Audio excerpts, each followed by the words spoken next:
Chapter 638. Yuqigong rubbed his hands and pressed Feng Xianling onto the bench. Actually, we have to start with Zhang Feng. I heard that he has an invulnerable shield and an invincible spear. I also heard that this kid established an academy in that godforsaken place, Shao Mountain. Feng Xianling didn't know what these three uncouth men wanted to do, so he nodded suspiciously. That's true. Then do you know if that kid is making those things? Feng Xianling shook his head. You know that houses are being built in Shao Mountain. How could he have time to do that? Moreover, if brother you didn't go there today, that kid might not have told us how to make an invulnerable shield and that magical teaching philosophy. Yuqigong couldn't help but be curious. He had also heard of the teaching philosophy that Zhang Feng had spread out before. It was just that he had forcefully applied all the things that were common among the people. Was this magical? Yuqigong couldn't help but ask, isn't it just some little tricks? Is it worth it? Little tricks? Feng Xianling glanced at Yuqigong and said, if I told you that Feng Zi has a set of military knowledge that would make you jealous, would you believe me? Military knowledge? The three of them weren't interested in other things. After all, they were in the army. However, they couldn't help but be attracted by the word military knowledge. Moreover, it was a magical military knowledge. The three of them asked again in unison, what kind of military knowledge? Isn't it just training soldiers, studying sand tables, and then familiarizing yourself with military books? Feng Xianling shook his head with a look of disdain. He rolled his wrinkled eyelids and said, vulgar. Do you think this academy is just a drill ground? Forget it. Since we're all officials in the same court, Old Man will tell you about Zhang Feng's military knowledge today. The military knowledge that Zhang Feng talked about, in his own words, is that if he can only teach those boorish soldiers, then his academy should close down. Because those people don't deserve to go to his academy. Qing Yaojin's eyes flashed. He suddenly thought of something that Cheng Chumo had told him when he went back. It was about heavy cavalry, light cavalry, and assassins. Could it be this kid was going to do this? Yuqigong and Qin Qiong, who didn't know this, were confused. They looked at Feng Xianling and Qing Yaojin, who was so excited that his beard was twitching, and asked, Old Hey, do you know something? What is this kid doing? Didn't he say he wanted to open an academy? What are you doing? Why are you doing this now? Feng Xianling knew that Qing Yaojin remembered something. He didn't say anything, and only looked at the three with a smile that wasn't a smile. Feng Xianling felt a sense of satisfaction that he had never felt before. At this moment, he finally understood why Zhang Feng liked to speak like this every time. It was simply too satisfying. Cheng Yaojin really didn't want to tell this to these two. Otherwise, with their temper, wouldn't they tear apart Zhang Feng's skinny body? However, he couldn't stop the two of them from pulling at each other, so he said in a muffled voice, I heard my Chumo say before that Feng Zi wants to turn Chumo into a heavy cavalry. I want to pass through tens of thousands of troops, and no one can stop me. Feng Xianling looked at Qing Yaojin with some surprise. This guy actually knew how to argue? But after thinking about it, he understood. It must have been Du Go and the others. Otherwise, with his temper, he wouldn't be surnamed Qing if he could say something good. But that wasn't important. From Yuqigong and Qin Qiong's open mouths, it could be seen that these two were the most shocked. But Qing Yaojin didn't intend to let it go. Instead, he patted the two's shoulders worriedly. Originally, this was too shocking. I didn't want to tell you because I was afraid you'd be scared to death. But since you insist, then I won't pretend anymore. I'll tell you everything. Feng Xianling's mouth twitched. But he still suppressed the disgust in his heart. He also wanted to see the expressions of these two war gods when they heard the last part. Presumably, that would be the real satisfaction. Yuqigong was obviously shocked. He was so excited that his voice trembled. And then? Old Hey, you mother****, hurry up and say it. Do you believe that Lao Tzu won't beat you up if you keep being so wishy-washy? Cheng Yaojin spread his hands and pretended to be in a difficult position. But when he saw that the two were clenching their fists, he hurriedly said, Good friends, you know that Zhang Xuan's son, right? That guy likes to pretend to be Zhao Zilong all day long. Feng Zi wants to train him to be a light cavalry that doesn't leave a trace for thousands of miles, and the kind that's as fast as lightning. Especially Wei Zheng's son, Wei Shuyu, that bastard. Do you know what Feng Zi wants him to do? Motherf asterisk her, say it. Do you want to be beaten up? And then? Yu Qigong and Qin Qiong couldn't sit still anymore. Zhao Zilong. Who was that? That was the war god of a generation. Those two pieces of news were like two muffled thunder that kept ringing in their minds. And now, this bastard actually said that there was more. And it was Wei Zheng's son. Heavens! Aren't you a little too much? That Wei Zheng is fair and clean, but his son is stubborn. To think that my two sons, Yu Qigong, have always been cautious and conscientious. Why can't they do it? Why is it the two of them? Chapter 639. Yu Qigong was furious. He felt wronged. And Qin Shubao felt the same. But just when their nerves reached the limit, Qing Yaojin said slowly, Zhang Feng wants the boy from the Wei family to be an assassin, someone even better than Jing Ke. What? What does he want to do? Damn, talent. Let's go. Old Black, go up the mountain and get him into the military camp. It's a waste if such a talent doesn't go to the military camp. While speaking, Yu Qigong got up and pulled Qing Yaojin away. Fang Xianling, who was watching the show, couldn't sit still. He hurriedly held the two men down, his eyes red with anxiety. What do you want to do? This academy is registered in the Ministry of Revenue. If you dare to do this, you'll have to face the wrath of the Emperor. And Old Black, you know what to do, don't you? Fang Xuanling's warning instantly extinguished the restlessness in the hearts of Yu Qigong and Qin Qiong. They anxiously pulled their hair. Talent. This was a talent. 100 years? They hadn't seen such a talent in 1,000 years. Not to mention the Bullsh *T military science, just based on what Old Black said just now, they knew what it would mean if this matter was spread out. At this time, seeing the two anxious, Fang Xianling slowly stroked his beard and said, Old man knows what you want to say, but this academy is the Emperor's idea. You should know how important this academy is to the Emperor. And the reason why Chang and city is what it is today is because of Feng Zi's own money. He distributed 20,000 don of grain on this deserted mountain, so that the grain shortage in Chang and city could be controlled. Yu Qigong was stunned. He knew about this. But he didn't expect that this boy did all this. Isn't this the Crown Prince's idea? How did this boy named Zhang Feng get the credit? Qin Qiong was a little confused. What was all this? He had just returned to Chang and city out of curiosity about the academy. However, he had learned that the academy was established by the Crown Prince and managed by a genius from Chang. Moreover, the rumors that were spreading like wildfire were all from White Deer College. It would be better if the Crown Prince was the one behind it, but why did it sound like the Crown Prince wasn't the one behind it? If that was the case, then this kid, who was he? Seeing Fang Xianling and Qing Yaojin like this, Qin Qiong couldn't help but be even more confused. Elder Fang, can you tell me what's going on? This kid called Zhang Feng, is he really so miraculous? Magical? Let Lao Tzu tell you. Are all the soldiers in your camp eating fine salt now? Qin Qiong didn't know what Qing Yaojin wanted to say, but he still nodded subconsciously.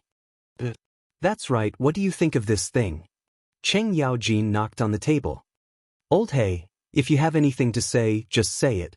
Why are you blabbering here? You're acting like a woman. What's wrong with this fine salt? That's right, I use this thing to brush my teeth every day.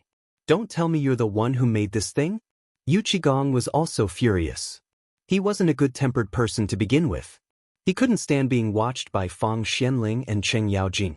Seeing that he was scared, Qing Yaojin looked at him with disdain. Vulgar. Fine, I won't tease you anymore. This salt was created by Zhang Feng. Also, didn't you keep thinking about the method to deal with the Tubo Turks and the other countries? Who came up with it? Yu Qigong's eyes widened.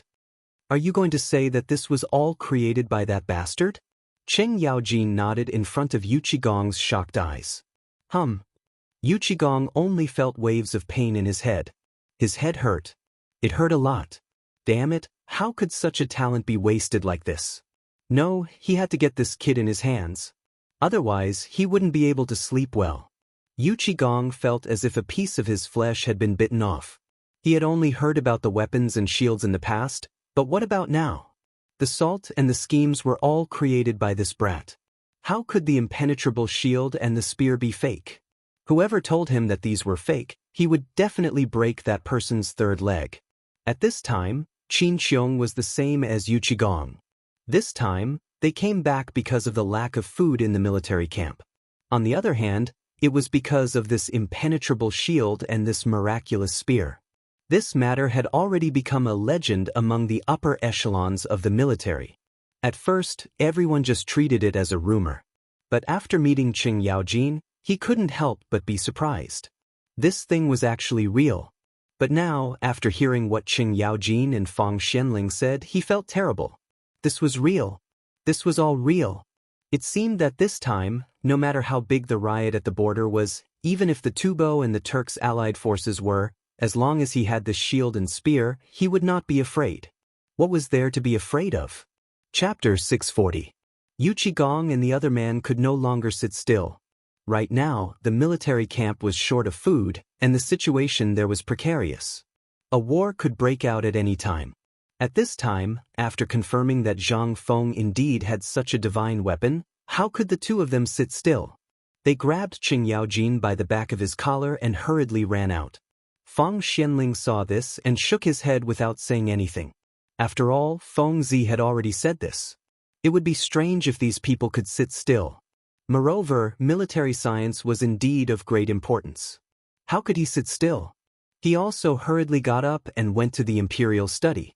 Just as he walked out of the barbican, he bumped into Zhang Sun Wuji, Wei Jing, and Du Ruhui. When the three of them saw Fang Xianling coming out of the barbican, they asked in surprise, "Master Fang." Fang Xianling stroked his beard speechlessly. "Yu Qigong just took me inside." Their expressions became strange, but they didn't say anything. Zhang Sun Wuji cupped his hands and said, "Let's go. I know you're also going to the emperor. Let's go together." Fang Xianling was surprised. "Why are you going to the emperor's place?" Zhang Sun Wuji glared. "You don't know? We just received news that the envoys from Tubo and Tuyuhun have entered the city. You don't know?" How could Fang Xianling know this? He had just come out of Zhang Feng's little tavern and bumped into this fool. Now that he bumped into these three, how could he know? Fang Xianling cupped his hands. "Let's go. We'll talk as we walk." "Master Zhangsun, are the envoys from Tubo here because of the internal strife?" Zhang Sun nodded with a serious expression. "Yes, it's because of this. But just now, Old Man saw Old Black Cheng and the other two leaving the palace in a hurry. What's the meaning of this?" Fang Xianling sighed. "Your Majesty wants to start a war." "What?" The three of them heard this. He couldn't help but be shocked. The emperor actually wants to start a war? Start a war? How was this possible? Does His Majesty not know the current situation of the Tang dynasty? How could they start a war like this? When the three of them heard this, they knew that this matter was indeed serious. They stopped talking and hurried to the imperial study. Before the group of people could report to the eunuch at the door of the imperial study, Xiao Gizi hurriedly indicated for them to enter. Li Shimin had been waiting in the imperial study for a long time. As soon as the four of them entered, Li Shimin asked directly, "Now, what do you think about Tubo's matter? Should we start a war or not?" When Fang Xianling heard this, he hurriedly bowed and said, "Your Majesty, this is a serious matter. This old subject just met General Cheng and the other two. From their conversation, I learned that the army is seriously short of food. Many soldiers only eat 2 bowls of porridge every day. Under such circumstances, they don't dare to go to war. Moreover, without military supplies, how can we start a war? Besides, if we force ourselves to go to war, it will inevitably lead to a strong counterattack from the Tuyuhun, the Turks, and even India. We've lost God's will." Li Shimin was angry. He threw the secret letters in front of him to the four of them. "This is the intelligence sent by the spy just now. I'm sure you know the situation in Tubo and other places. Moreover, Tuli has transferred 100,000 elites from the Yuzhou garrison to the western region. I don't need to say anything about this, do I? If we don't start a war now, do you want to wait until the Turks invade Tubo before going to war?" Li Shimin was angry. Wei Zheng and the others couldn't help but be shocked by his insistence on starting a war. Wei Zheng hurriedly said, "Your Majesty, although we can go to war now, we just received a report that Tubo and Tuyuhan's envoys are about to enter Chang'an City. It seems that they are here to ask for help. Moreover, it's not appropriate for us to go to war now." Li Shimin frowned slightly. They came at this time? Li Shimin's eyes could not help but flash with killing intent. If they wanted to come, why would Tubo delay until now? Why did they only come now? What did this mean? It meant that they were afraid that the Tang dynasty would suddenly send troops at this time, so they wanted to find out the situation and ask for help from the Tang dynasty. This was really a good plan. At this time, Li Shimin's desire to start a war was slightly weakened. It would be better if Tubo didn't send people, but now that they came, he couldn't help but have some concerns. He knew that this was a stalling tactic, but Tubo was obviously on guard against the Tang dynasty. This was really despicable. On the one hand, they made trouble at the border, and now they were on guard against the Tang dynasty and came to ask for help. Damn it. Seeing that Li Shimin didn't speak, Wei Zheng continued, "Your Majesty, the most important thing now is to see what Tubo wants to do. As for the war, the Tang dynasty's situation really doesn't allow us to start a war. Once we start a war, the lack of supplies will be completely exposed." At that time, Li Shimin heard this. He couldn't help but clench his fists. But how could he not know this? Alas. Li Shimin sighed and said, forget it. Let's see what they say tomorrow morning. You can all leave now." Chapter 641. Dong. When the clock struck the third time at 5 o'clock, the clock slowly rang.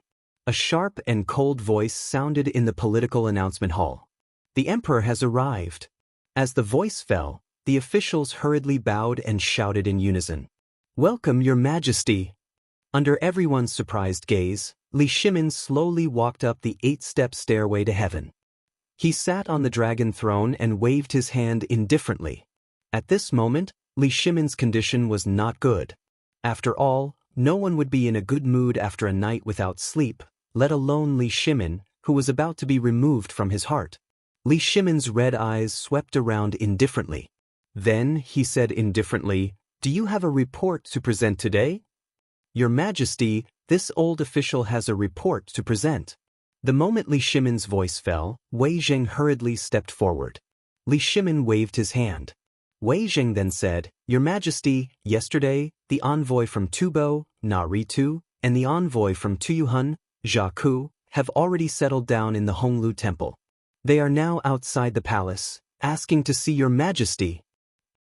"What are they here for?" "Your Majesty, do you still remember the drought and the locust plague in Tubo? Because of these two disasters, Tubo is now in the same situation as the Tang dynasty. They are extremely short of food, and it has become so serious that civil unrest has broken out." Li Shimin pretended to be surprised and looked around at the crowd. The crowd only cared about avoiding Li Shimin's gaze. Li Shimin could not help but secretly despise these people. In the end, Li Shimin swept his gaze over Yuqi Gong and the other two, asking, "General Yuqi, is this true?" Yuqi Gong reluctantly walked out of the queue and said, "Your Majesty, what Prime Minister Wei said is true. Not only that, General Li Jing of Yuzhou has sent news that Tuli has dispatched 100,000 elites, but his purpose is not pure. According to the news from Longyu Dao, Longyou's border has often been harassed by Tubo's rebels and soldiers. They are so annoyed that many places in our Tang dynasty have been plundered. Thus, this old general believes that the Turks must have dispatched their troops to take down Tubo." Hearing this, all the ministers in the political announcement hall were shocked. "What? The Turks are simply too ambitious. Your Majesty, send the troops." "No. Right now, our Tang dynasty is also extremely short of food. If we send troops now, it will only bring a heavier burden to the people." When all the old ministers heard this, they could not help but burst into an uproar. There was no other way. If the Turks really sent troops to take down Tubo, then wouldn't the Tang dynasty be in imminent danger? If they did not send troops now, then Tubo would definitely not be able to stop the Turks. Because of the Tang dynasty's plan against Tubo, they would lose all their property in Tubo. How could they not be anxious? But once they sent troops, then the consequences? Who would dare to think about it? Therefore, at this time, everyone fell into an endless struggle. Li Shimin was annoyed and snorted coldly. In an instant, everyone's discussion came to an abrupt end. Dear ministers, what do you think now? This time, Tubo must have come because of the 100,000 Turks. Do you think we should help them or not? This, Fang Xianling, Du Ruhui, and the others were silent at this time because they already knew the result of this matter, but the emperor was now testing them. He wanted to test the foundation of these old guys. Sure enough, after a while of hesitation, the minister of the Ministry of Works said, Your Majesty, this matter needs to be discussed again. Our Tang dynasty is suffering from a food shortage at this time, so it's not good to mobilize the troops. Then let me ask you, once the Turks send troops, what should we do?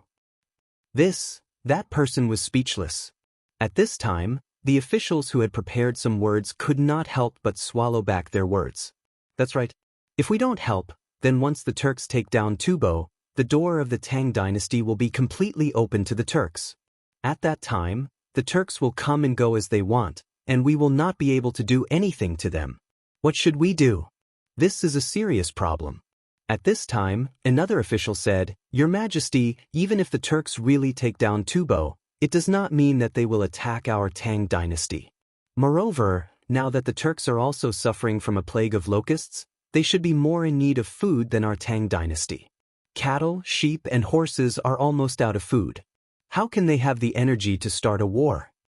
Li Shimin wanted to kill someone. However, he still suppressed the impatience in his heart and asked, Tell me your opinion. Hearing this, that person said, In fact, to put it bluntly, this is all because of the lack of food. Even if they can start a war against Tubo, in the end, both sides will suffer in the end. Moreover, Tubo does not have food at this time. In this way, even if they take down Tubo, without waiting for him to finish, Li Shimin speechlessly interrupted this stubborn old man. Okay, I know what you mean. Then, Li Shimin rubbed his forehead, looked at Wei Zheng and said, Prime Minister Wei, you said that Tubo's envoys are here? Wei Zheng cupped his hands and said, They are here, waiting for the summons outside the hall. Summon them. Yes. Hearing this, Xianxia waved the whisk in his hand and shouted in a sharp voice, Summon Tubo's envoys, Na Ri-tu and Tuyuhun's envoys, Zhaku. Chapter 642. Summon Tubo's envoy Naoritu and Tuyuhun's envoy Zak. Summon. The Imperial Guards passed the Imperial Edict one by one. A moment later, two people in Tubo's distinctive costumes hurried into the political announcement hall. Unlike the previous court meetings, the two envoys lowered their posture and bowed as soon as they entered the political announcement hall. They did not dare to look at the faces of Li Shimin and the others. After taking 10 steps into the political announcement hall, the two of them stopped and bowed in the etiquette of the Tang dynasty's officials meeting the monarch. They said, Tubo's envoy Naoritu and Zak pay respects to your Majesty Tang emperors. Li Shimin waved his hand faintly as if nothing had happened. Dispense with the formalities. Come and sit down. As Li Shimin's voice fell, the little eunuch hurriedly brought 2 futons and placed them on both sides of the center of the hall. After the two of them thanked Li Shimin, they sat down with trepidation. For what reason have the two of you come to my great Tang? Before the two of them could sit down, Li Shimin's voice made them hurriedly stand up again. Naoritu hurriedly took out a gilded letter of credence from his arms and said, This is a letter written by Songtsen Gambu to your Majesty. I hope your Majesty Tang emperors can read it. Zak also hurriedly got up, took out a letter of credence from his arms, and handed it to Xianxia. After a thorough examination of the martial arts, it was presented in front of Li Shimin. Li Shimin did not read the letter of credence immediately because he knew that the content of the letter of credence was nothing more than inviting the Tang dynasty to send troops and so on. Li Shimin casually put the letter of credence on the desk in front of him, then put his hands on it. Instead, he looked at the two of them and asked, What brings you here this time? The two of them looked at each other. Only then did Naoritu say, Replying to your Majesty, Tubo is in great trouble this time, so my king sent this humble subject to ask for help from the Tang emperors. I hope that your Majesty can give us some help for the sake of our friendship. What kind of disaster did you encounter? If there is a food shortage, then you can go back. When you came to Chang'an, you should have seen that the Tang dynasty is basically the same as Tubo. You want to help? Just you wait. Sure enough, after hearing Li Shimin's words, Na Ritu and Zack did not have any reaction. Instead, they were silent for a while before they said, "Your Majesty, we are also aware of the current situation of the Tang dynasty. Therefore, we did not come here to ask for food or anything like that. Instead, we are here to ask Your Majesty to send troops to suppress the rebellion in the territory for the sake of the diplomatic relations between the two countries." Li Shimin's eyes flashed. His eyes flashed with shock. Rebellion? Yes. Previously, because of the shortage of food, I am ashamed to say it out loud. The people in my territory are rebelling, and our army is short of food. It is really, not only that, now India and the Turks are eyeing us covetously. Originally, this humble subject was ready to leave a month ago. However, there is some unrest at the border now, so this humble subject can only return to Yunqing first and wait for Your Majesty to pacify the border before coming out. However, this rebellion is too rampant, so it has been delayed until now. Since force did not work, was he trying to use soft tactics? Li Shimin glanced at Yu Qigong and Cheng Yaojin. Cheng Yaojin did not make a sound. Instead, he used his foot to stomp hard on Qin Qiong's instep. Qin Qiong groaned in pain. Li Shimin pointed at Qin Qiong and said, "Dear Qin Qiong, do you have something to report?" What could Qin Qiong say? If he could not understand this matter, then he would not be able to survive. Qin Qiong cupped his fists and said, "Your Majesty, this humble subject has received an urgent report from the garrison of Longyu and Jianan. It is said that the places near Tubo and Tuyuhun have been plundered several times in this month. There have even been small-scale conflicts. Many people of the Tang dynasty have been killed and injured, and the number of people who have been plundered is no less than 5,000. Li Shimin heard this. He looked at Na Ritu with a dignified face and said, "This is the small conflict you told me about? What are my people of the Tang dynasty in your eyes? There is no need to talk about sending troops to help. I will give you 5 days to leave the Tang dynasty. Otherwise, you will be arrested as Tubo spies." The Tang dynasty? Before Na Ritu could say anything, Li Shimin waved his sleeve. "Go! Do you think you can get me to send out my troops with just a few words? You must be thinking too much, right?" When Na Ritu and Zack heard Li Shimin's words, their faces changed greatly. They hurriedly knelt on the ground and shouted, "Your Majesty, this humble subject came here on behalf of our king. We are willing to sign a permanent vassal state with the Tang dynasty. Moreover, we will share all the military expenses and provisions for the Tang dynasty's help." What? He still has money and provisions? All the ministers were shocked. At this time, everyone felt more and more that this matter was unusual. Logically speaking, if such a thing really happened, they could resist it as long as they had provisions and supplies. Why did they need the Tang dynasty to help? If they had not heard Yu Qigong mention Tuli's movements before, they would only think that there was something wrong with this matter. But now, Li Shimin and Wei Jing looked at each other. A touch of surprise flashed through their eyes. He said lightly, "Are you sure about this?" Chapter 643. Na Ritu didn't understand Li Shimin's meaning and nodded. "This matter is written in the letter of credence." Li Shimin glanced at Na Ritu with a faint smile, then looked at Wei Zheng and the others and asked, "Dear officials, what do you think?" Wei Zheng's eyelids twitched. The emperor's heart is wild again. Does he really want to start a war? "Reporting to Your Majesty, this old subject feels that we still need to discuss this matter. If we rashly send out troops, as the envoy said, India and the other countries are all waiting for us. If our great Tang sends out troops now, wouldn't that be the same as declaring war with India?" Du Ruhui and Fang Xianling also hurriedly bowed and said, "Your Majesty, please reconsider."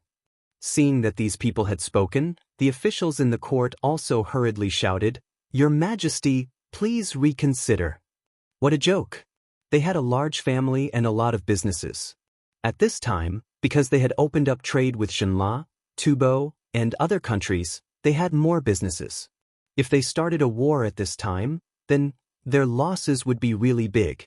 They didn't dare to say it before because these important people of the emperor didn't say anything.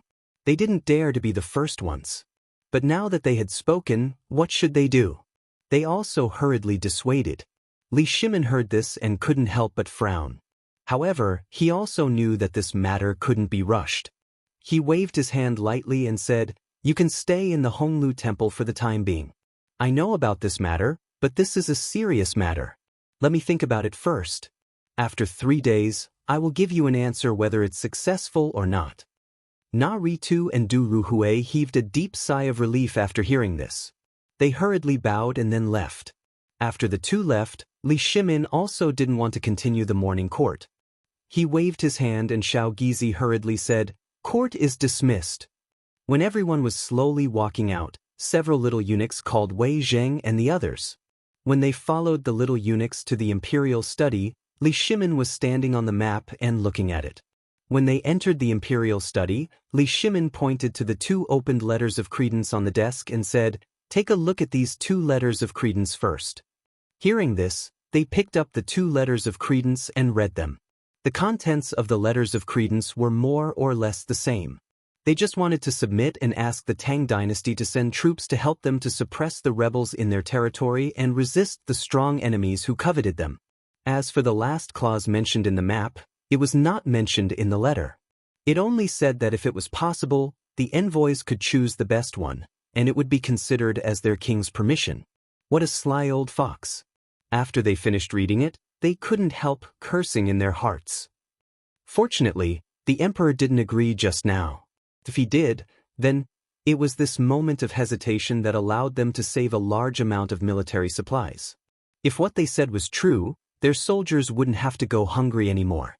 After a quarter of an hour, Li Shimin slowly turned around and looked at the people with different expressions. He first asked Yuchi Gong and the other 2, "Yuchi, do you 3 think we should fight this war or help?" Yuchi Gong hesitated for a moment and said, "Your Majesty, if we want to help, it's possible. We only need to send 100,000 well-equipped soldiers without provisions.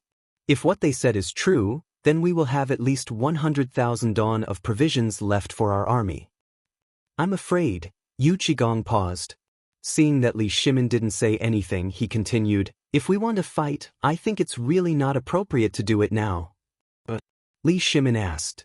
Yuchi Gong pointed at the map on the wall and said, "Your Majesty, please look at this map.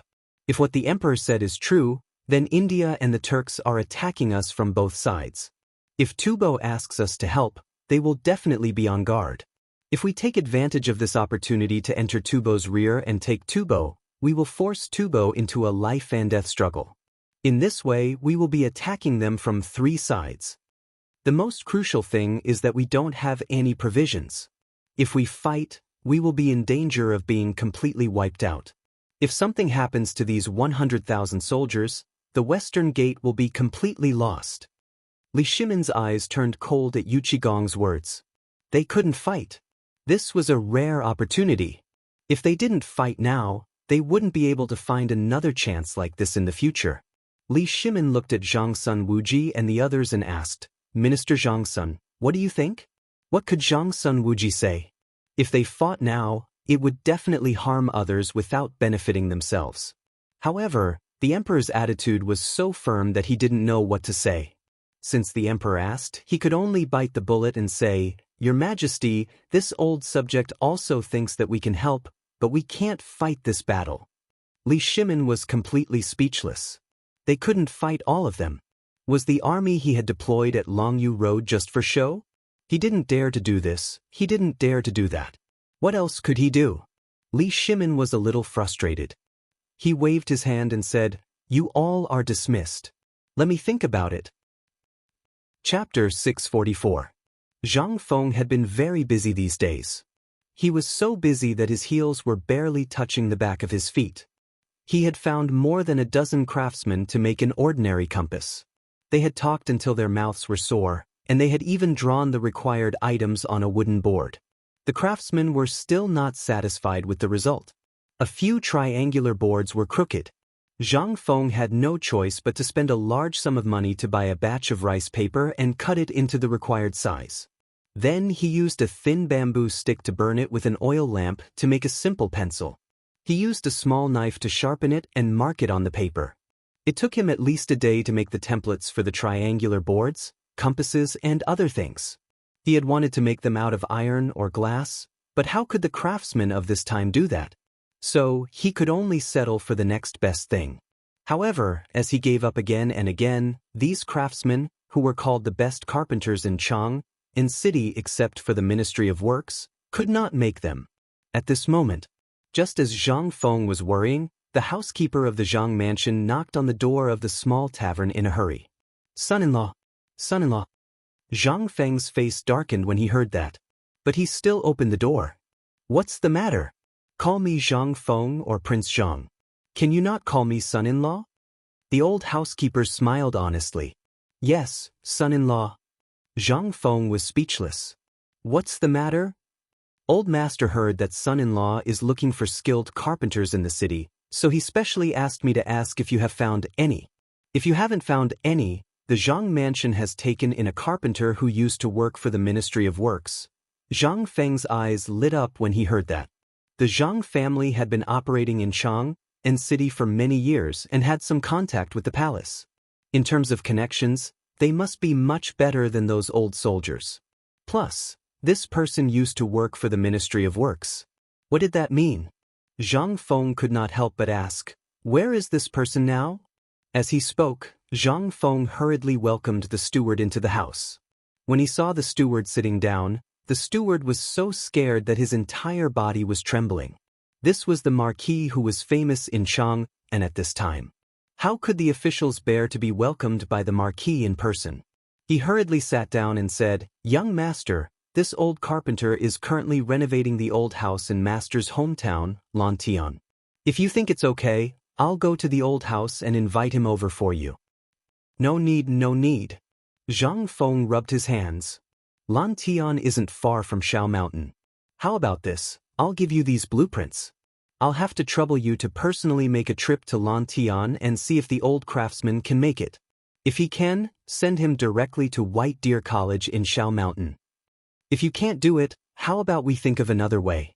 Then I'll go now. The steward hurriedly rushed out of the pub with the blueprint in his arms. Just as he was about to walk out of the tavern, he bumped into Li Shimin's arms. Li Shimin almost fell to the ground. Seeing this, Zhang Feng was also a little confused. He hurriedly supported Li Shimin and asked, Lao Li, why are you here? Don't you know the trick? Li Shimin took a breath and looked at the trembling steward and the things in his arms. His expression softened a little and said, I have to knock on the door to come here, don't I? Zhang Feng scratched his head. Li Shimin pointed to the steward and asked, This is... Steward Zhang is here too, oh. Li Shimin didn't wait for Zhang Feng to finish his words. He gave a meaningful, oh, and then held a fist and palm salute to the steward and said, Then it's all right. Have a good trip. The steward shed tears of gratitude and hurried away. As soon as the steward left, Li Shimin sat on the stool and rubbed his chest. He asked, What's wrong with this old man? Why is he in such a hurry? I heard that you almost overturned Chang and city these 2 days and looked for carpenters all over the city. Zhang Feng pointed to the old steward. It's because I want to make some precision teaching aids. In such a big Chang and city, I can't find a skilled one. Fortunately, the Zhang family learned about this and said that they took in an old carpenter who used to work in the Ministry of Works. They asked me if I wanted him. What kind of teaching aids are so difficult to make? As far as I know, the musical house in Chang and city sells all kinds of things. Li Shimin was confused. Zhang Feng shrugged and sighed. Forget it. Let's not talk about this. I haven't seen you these days. What have you been busy with? Isn't it because of the famine? A lot of people are starving. Have you solved it? Li Shimin smiled and shook his head. If it hadn't been solved, how could I come here to have fun? Zhang Feng nodded knowingly. Well, since you're here, I'll cook a tortoise for you today. Li Shimin's face turned green. Tortoise is a curse. And can it be eaten? Fengzi, are you cursing me? Zhang Feng smiled mysteriously. Wait and you'll know. That thing is very nutritious. Li Shimin smiled speechlessly. Well, then I'll wait. By the way, do you still have salt and pepper grasshoppers? Give me some. I'll drink first. There's a hidden compartment in the wine cabinet. Save some for me. There's only a little left. Chapter 645. Zhang Feng's tortoise had already been stewing in the pot for a long time. Therefore, it didn't take long for him to prepare 3 dishes and 2 soups in front of Li Shimin. The tempting aroma of the tortoise soup, coupled with the pepper and the taste of a green grass that Li Shimin didn't recognize, instantly made Li Shimin put down the wine bowl in his hand. He picked up the spoon, gently scooped up a spoonful of milky white soup, and took a sip. Instantly, the strong taste opened Li Shimin's taste buds. This time, Li Shimin didn't say a word, which was rare. Zhang Feng could also see that Li Shimin had encountered something, but since Lao Li didn't say anything, he couldn't ask. He could only accompany Li Shimin. After all, he also had a basket of troubles. In the end, the meal was finished. Li Shimin touched his slightly bulging belly, smacked his lips, and drank Zhang Feng's unique tea, and said, "Every time I come to your place, I feel that I'm still alive." Zhang Feng smiled. "It seems like you've encountered something again?" Li Shimin sighed deeply. "Isn't that so? It's all because of the drought." Zhang Feng was stunned. Could it be that it has something to do with the little yellow gate yesterday, and the Tubo envoy? Li Shimin nodded. "You still don't know, right? Because of the food shortage, there's now a civil rebellion in Tubo, which even lasted from Tuyuhun all the way to Tubo. I heard that the envoy brought news yesterday that as long as the Tang dynasty is near Tubo, it's been looted. You also know that after I started working with Zhenla here, the focus of my business is basically in Tubo. This time, I've suffered a great loss." Zhang Feng couldn't help but be a little surprised when he heard this. However, Zhang Feng already had a premonition about this. After all, this rotten idea came from him. At this time, seeing Li Shimin like this, Zhang Feng patted Li Shimin's shoulder and smiled. "I thought it was something big. Isn't this the one?" Li Shimin's eyes almost popped out of their sockets. "This is a small matter? You don't know. Yesterday, I personally went to ask Lord Zhangsun about business matters. Guess what Lord Zhangsun said? According to the Lord Zhangsun, the Tubo's Tuli Khan has mobilized 100,000 elite troops from Yuzhou, while India is also eyeing covetously. The Tubo people are here to ask for help." "So what?" Zhang Feng glanced at Li Shimin indifferently, clicked his tongue and said, "For such a small matter, your hair has turned white again? Is it necessary?" Li Shimin was speechless. "I say, Fengzi, you really don't mind watching a show. I heard that the emperor wants to go to war. Why are you still making sarcastic remarks here?" Zhang Feng pursed his lips. "Who did you hear that from?" "Lord Zhangsun." "Then you must have misheard. If you don't believe me, do you dare to make a bet with me? I bet that the emperor will not send troops." Li Shimin was stunned. His eyes flashed and asked, "Do you know that the emperor wants to take the opportunity to completely include Tubo and Tuyuhun into the territory of the Tang dynasty? And he doesn't want to send troops?" Zhang Feng smiled mysteriously. He clinked his wine bowl with Li Shimin, picked up a golden grasshopper and said, "I'm also talking about this. I can guarantee that as long as the emperor is not crazy, he will never agree to this." "Are you so sure?" Zhang Feng didn't say anything. He just looked at Li Shimin with a smile. Li Shimin couldn't help but frown slightly. But Zhang Feng was speechless. "You don't understand this? You're still a businessman." Li Shimin's face blushed. "How would I know such a big national issue? I'm a businessman. I only care about my business." Zhang Feng patted the oil and salt in his hand and said, "Well, I'll give you a lesson today. There's a reason why I said that this war won't be fought. Do you remember the way to deal with Tubo that I told you before?" Li Shimin thought for a while. In the end, he shook his head. He really didn't know about this matter. He should have heard about it because he vaguely remembered that Zhang Feng seemed to have said it. But he was too busy and forgot about it. Li Shimin couldn't help but ask, "I'd like to hear the details." "It seems that you really forgot about it." Zhang Feng sighed and continued, "Do you remember what I said when Tubo came to ask for a water wheel last time?" Hearing this, Li Shimin instantly remembered what happened last time. He nodded and said, I remember, but this time is different. The Tang dynasty is on the side of the right time and the right place. Can you guarantee that the emperor won't send troops? And the Turks have this idea. If the Turks take advantage of the situation and invade, won't the door of the Tang dynasty be completely open? Zhang Feng smiled. You don't understand this, do you? When I said that we won't fight, I didn't mean that we won't help Tubo withstand the firepower. Let me ask you, if you want to buy a house and this house has just been burned down, will you buy it? Li Shimin shook his head. That's it. Now Tubo is equivalent to this house that has been burned into a mess in the fire. Now this person asks you to help him put out the fire. Are you going to buy it at the lowest price at this time? Or are you going to buy it when you help him put out the fire and let him repair it? Chapter 646. Li Shimin naturally understood what Zhang Feng meant. However, this was an opportunity that couldn't be missed. If he missed this opportunity and gave Tubo a chance to struggle at death's door, he would still be an uncertain factor. There might even be some friction between the two sides. Thinking of this, Li Shimin asked, although the outside world knows this, you don't know about the problem at the border. If we can take it down in one fell swoop, although it's a bit shabby, at least we have a good reason to send troops now. But in the future, then, don't worry about this. If the emperor doesn't have a problem here, he won't start a war now. Zhang Feng pointed to his head. Li Shimin was speechless, but he still asked, why do you think the emperor won't start a war? Because the emperor isn't stupid. You know the current situation of Tubo. It's so shabby. If we take over Tubo now, we'll have the right time, place, and people. But the most important thing is that you have to feed them with food from your own pocket. Now, do you think the Tang dynasty has the ability to share the food in its mouth and feed the people in that large piece of land? Definitely not. And there's another important problem that you haven't thought of. I know what Lao Li is thinking.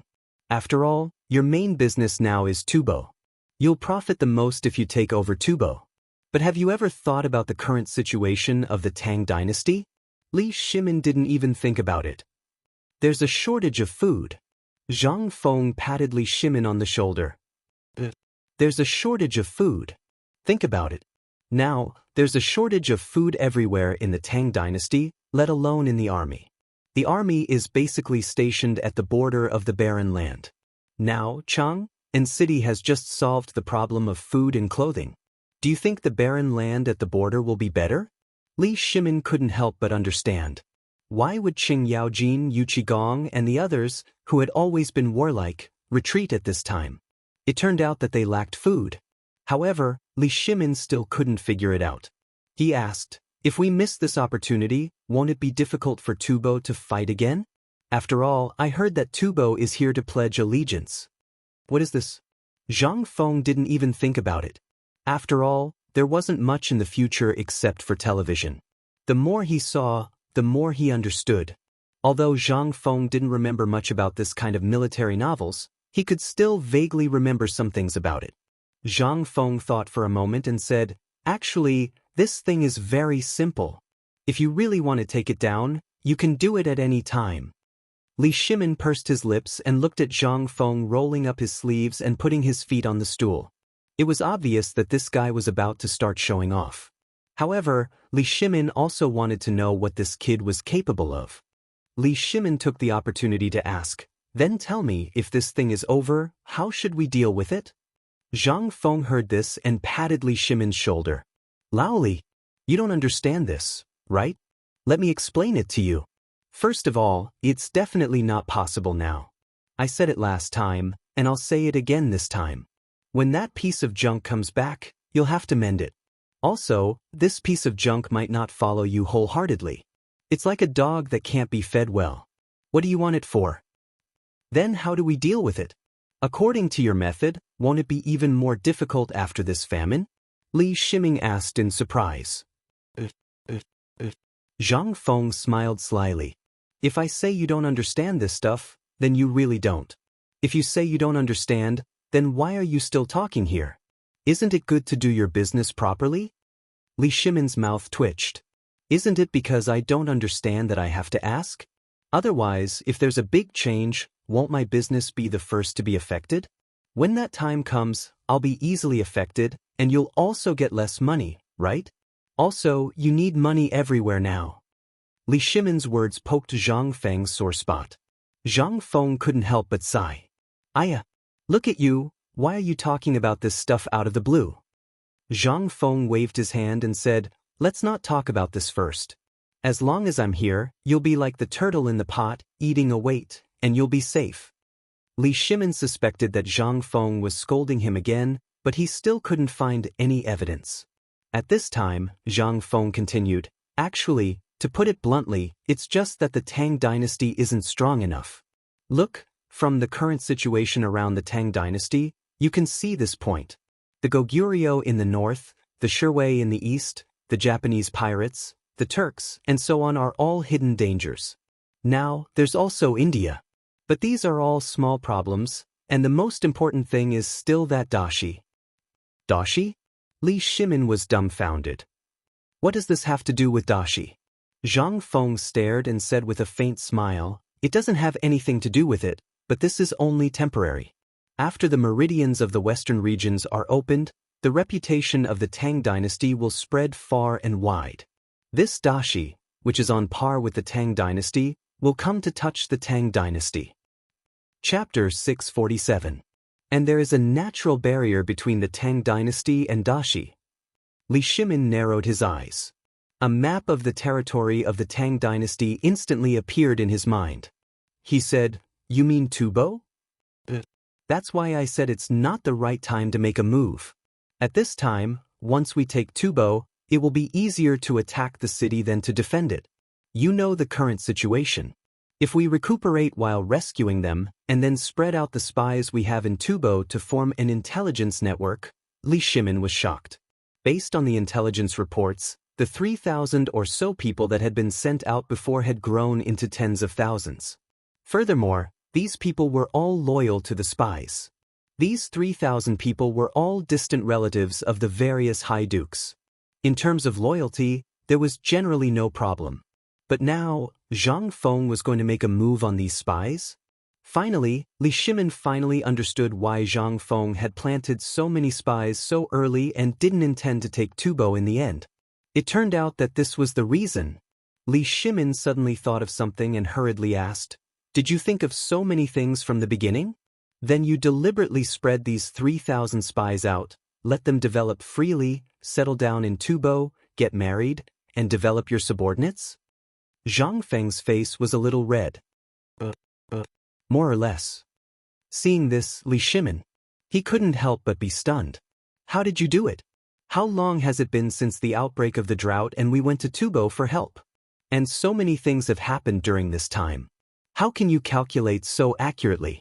And you can accurately predict that the emperor will really send out spies? Zhang Feng pointed to his head. Li Shimin was speechless for a while. Even if you were beaten to death, you would still ask, Feng Zi, although what you said makes sense, there's still something I don't understand. Although this matter seems very reasonable, this is an outsider after all. What exactly is he thinking? None of us know. Wrong. Zhang Feng interrupted Li Shimin and said, although the old saying is correct, those who are not of our race will have different intentions. Don't forget one thing, the principle that whoever has milk is the mother. Right now, people are dying of starvation everywhere in Tubo. I don't believe that when the emperor stockpiled grain, he didn't tell them that the first thing to do in Tubo was stockpiling grain. After all, in this era, whoever controls food has the right to live. For example, I have food in Pyrolite Mountain, but I don't want to pay for it. What should I do? I'll take food and work instead. That's why there are thousands of people marching forward together. What is this? This was based on the philosophy of survival. What gave them hope was that after the construction was completed, their children would be able to see their descendants studying in this academy. What was this? This is hope. If the same principle is used in Tubo now, what do you think they will do? Li Shimin did know that food was precious now. Even in the Tang dynasty, he knew that there were people who used their children or an acre of land in exchange for a bucket of rice. The same principle had happened countless times in the Tang dynasty and even before that. Many people were familiar with it, let alone those from the house of High Duke. How could they not know this? That was impossible. Li Shimin couldn't help but find out that even if they didn't send a single soldier, as long as these 3,000 people seized this opportunity, then in a few years, more than half of Tubo's actual control would be in the hands of the Tang dynasty. Li Shimin exclaimed in shock that it was impossible. Fengzi, how did you do it? Now that I've combined everything that you've said and everything that happened before, I finally understood this matter. How did you do it? If that's the case, then wouldn't your majesty not need to expend a single soldier? In just a few years, Tibet will naturally become the land of my great Tang?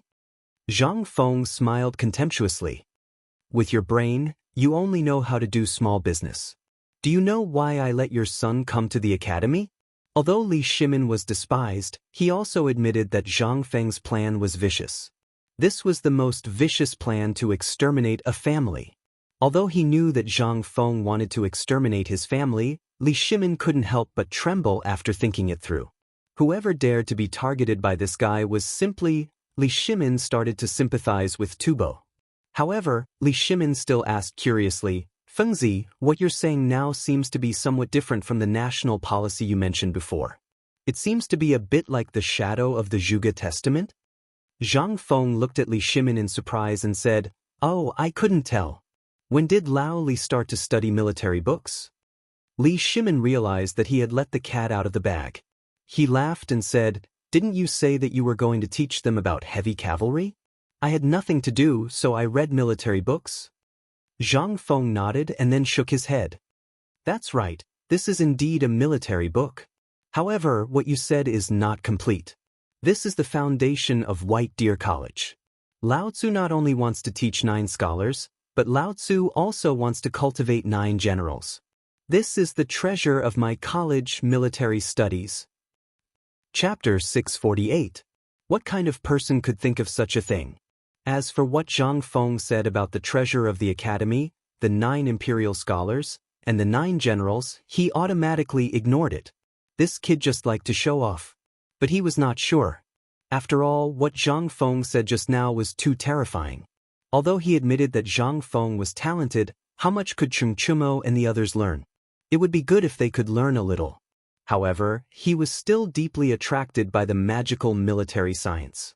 After all, this thing, if he thought carefully, seemed to be able to be combined with Zhang Feng until now, such as the strategy to deal with the Turkic Tubo and the other countries, as well as the plan to devise strategies.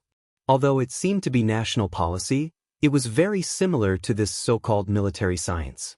After that, he talked about the 8 waters, fine salt, and other legendary things. In fact, in the end, it was all about careful observation in life that could be done. However, not a single person was able to see through it. This was a little scary. However, what Li Shimin was most interested in right now was to personally take a look at this so-called military science book. If there was a book, then no matter how much it would cost, he would get it. What was this thing that was locked in the small cabinet? This was the heirloom of the Li family. Li Shimin could not help but pour a bowl of wine for Zhang Feng and hand it to Zhang Feng. This scene made Zhang Feng very suspicious. What? Come, Fengzi, let's drink? Although Zhang Feng was suspicious, he still drank a bowl of wine with Li Shimin. When Zhang Feng was almost finished, Li Shimin rubbed his hands and asked, Fengzi, what is this military science you said? Can you tell me? How could Zhang Feng not know what Li Shimin was holding back? Seeing this, he folded his hands and asked, What? Are you going to change careers and join the army? You're already so old. Even though we're partners in the academy, I still won't accept you. If news of this were to spread out, saying that I, Zhang Feng, accepted a good brother, a good elder brother, to come to the White Deer Academy to learn, wouldn't my backbone be broken?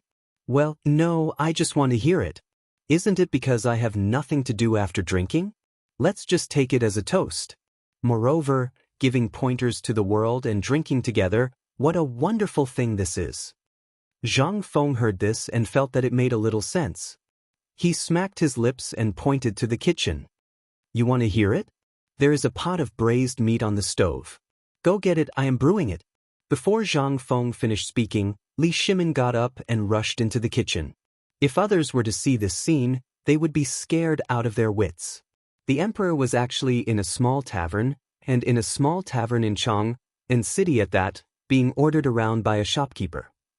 Anyone who saw this would definitely think that they were dreaming. However, this was not important to Li Shimin. After all, in this small tavern he only treated himself as Zhang Feng's elder brother, a good brother. Furthermore, if anyone were to find out about Zhang Feng's godly skills, not to mention getting him to serve a pot of food, even if he had to empty a chamber pot, there would still be people willing to do so. What was this? What Zhang Feng was going to talk about was a type of military knowledge that had never been mentioned in military books. Not long later, Li Shimin brought out the fine salt bowl and placed it on the table. He even placed a large amount of beer and white wine on the table. Then, he sat at the seat closest to Zhang Feng and looked at Zhang Feng. If it weren't for the fact that Zhang Feng's foot was on the stool, he would have wanted to sit beside Zhang Feng. At this moment, Zhang Feng ate the piece of pork intestine and said unhurriedly, "Actually, I have a different set of ideas about military knowledge here. Furthermore, for something to appear in my White Deer College, I can guarantee that this is definitely something that has never been seen before in history. It's like this. Wait, I'll call someone in to record it." When Li Shimin saw that Zhang Feng was about to start nagging again, he hurriedly interrupted Zhang Feng. He rushed to the front of the small tavern and shouted, "Gizi! Come quickly!" Little Gizi, who was hiding in the dark, trembled. He hurriedly tidied himself up and appeared in the small tavern like a normal person. "Quickly record every word that Brother Zhang Feng says. If you dare to miss a single word, go back and break one of your legs." Little Gizi's face turned pale. He hurriedly called in 3 little eunuchs to help. Then, while Zhang Feng was bragging and talking about this matter, one of them hurriedly recorded the emperor's words while the other 2 recorded Zhang Feng's words. Even so, the 3 of them were drenched in sweat. "F***ck this beast. Can't you speak more slowly?" Zhang Feng rambled on for a long time. Li Shimin was also annoyed. However, he didn't dare to interrupt. He could only continuously pour wine into Zhang Feng's mouth. After a quarter of an hour, Zhang Feng finally spoke eloquently about modern military knowledge and a set of ideas about military training. When Zhang Feng finished speaking, Li Shimin was completely dumbfounded. In his mind, there was only one sentence that kept repeating over and over again. "Heavens! Soldiers can be trained like this?" If that's the case, doesn't that mean that the things we learned before are all dog's hit? Chapter 649. 2 hours later. After telling the story, Zhang Feng was finally knocked to the ground by Li Shimin's beer. Looking at Zhang Feng, who was sleeping and snoring, Xiao Tianyu waved his hand. Li Shimin waved his hand in shock. In an instant, 2 maids disguised as maids appeared at the door. They hurriedly helped Zhang Feng to the backyard to wash up. If Zhang Feng was sober, he would never dare to fall asleep. No matter how drunk he was, he had to hold on. After all, how could the maids who could follow Li Shimin and serve Li Shimin be ugly? Moreover, 2 of them were serving him in the bath. However, this was not important. Li Shimin looked at the information recorded on the thick sheets of paper in his hand, and his hands could not help trembling. Good, Gizi, you did well. You 2 did well too. Come and reward these 2 eunuchs." As Li Shimin spoke, the Jinwu guards hurriedly appeared and broke the necks of the 2 eunuchs who were kneeling on the ground to express their gratitude. Little Gizi seemed to have been aware of this, or he seemed to be used to it. After all, what was this about? This was a big secret. If someone with ulterior motives had the information in Li Shimin's hands, then the Tang dynasty would be in danger. Li Shimin absolutely did not want to see this happen. Little Gizi knew. After dealing with the 2 eunuchs, Li Shimin turned to look at Zhang Feng, who was being washed by 2 maids in a big pot with a burning fire, and said lightly, "Today, you 2 stay and serve him well." After that, Li Shimin hurriedly left. After all, he always felt that holding such a thing in his hand was as heavy as Mount Tai. When he walked out of the tavern, Li Shimin let out a deep breath. He plunged into the palanquin that had arrived in a hurry and left. Little Gizi stared deeply at Zhang Feng with a complicated expression. "Brat, you're really lucky to be able to get the emperor's favor." Xiao Gizi was Li Shimin's personal servant. He naturally knew how important Zhang Feng was to Li Shimin. Moreover, in Xiao Gizi's opinion, the emperor was always alone, especially after the incident at the Xuanwu Gate. The emperor became even more lonely. He was even a little depressed. After that, the emperor went through the Wei River Alliance, which was the last straw that broke Li Shimin's back. However, these were all things before Zhang Feng appeared. After Zhang Feng's appearance, not to mention the emperor, the current Chang and city, and even the entire Tang dynasty, became vigorous and different. For example, the previous Tang dynasty was like an old man covered in scars. After Zhang Feng's appearance, the whole thing changed. Although Xiao Gizi couldn't say anything, he always felt that everything in the world was in the emperor's hands.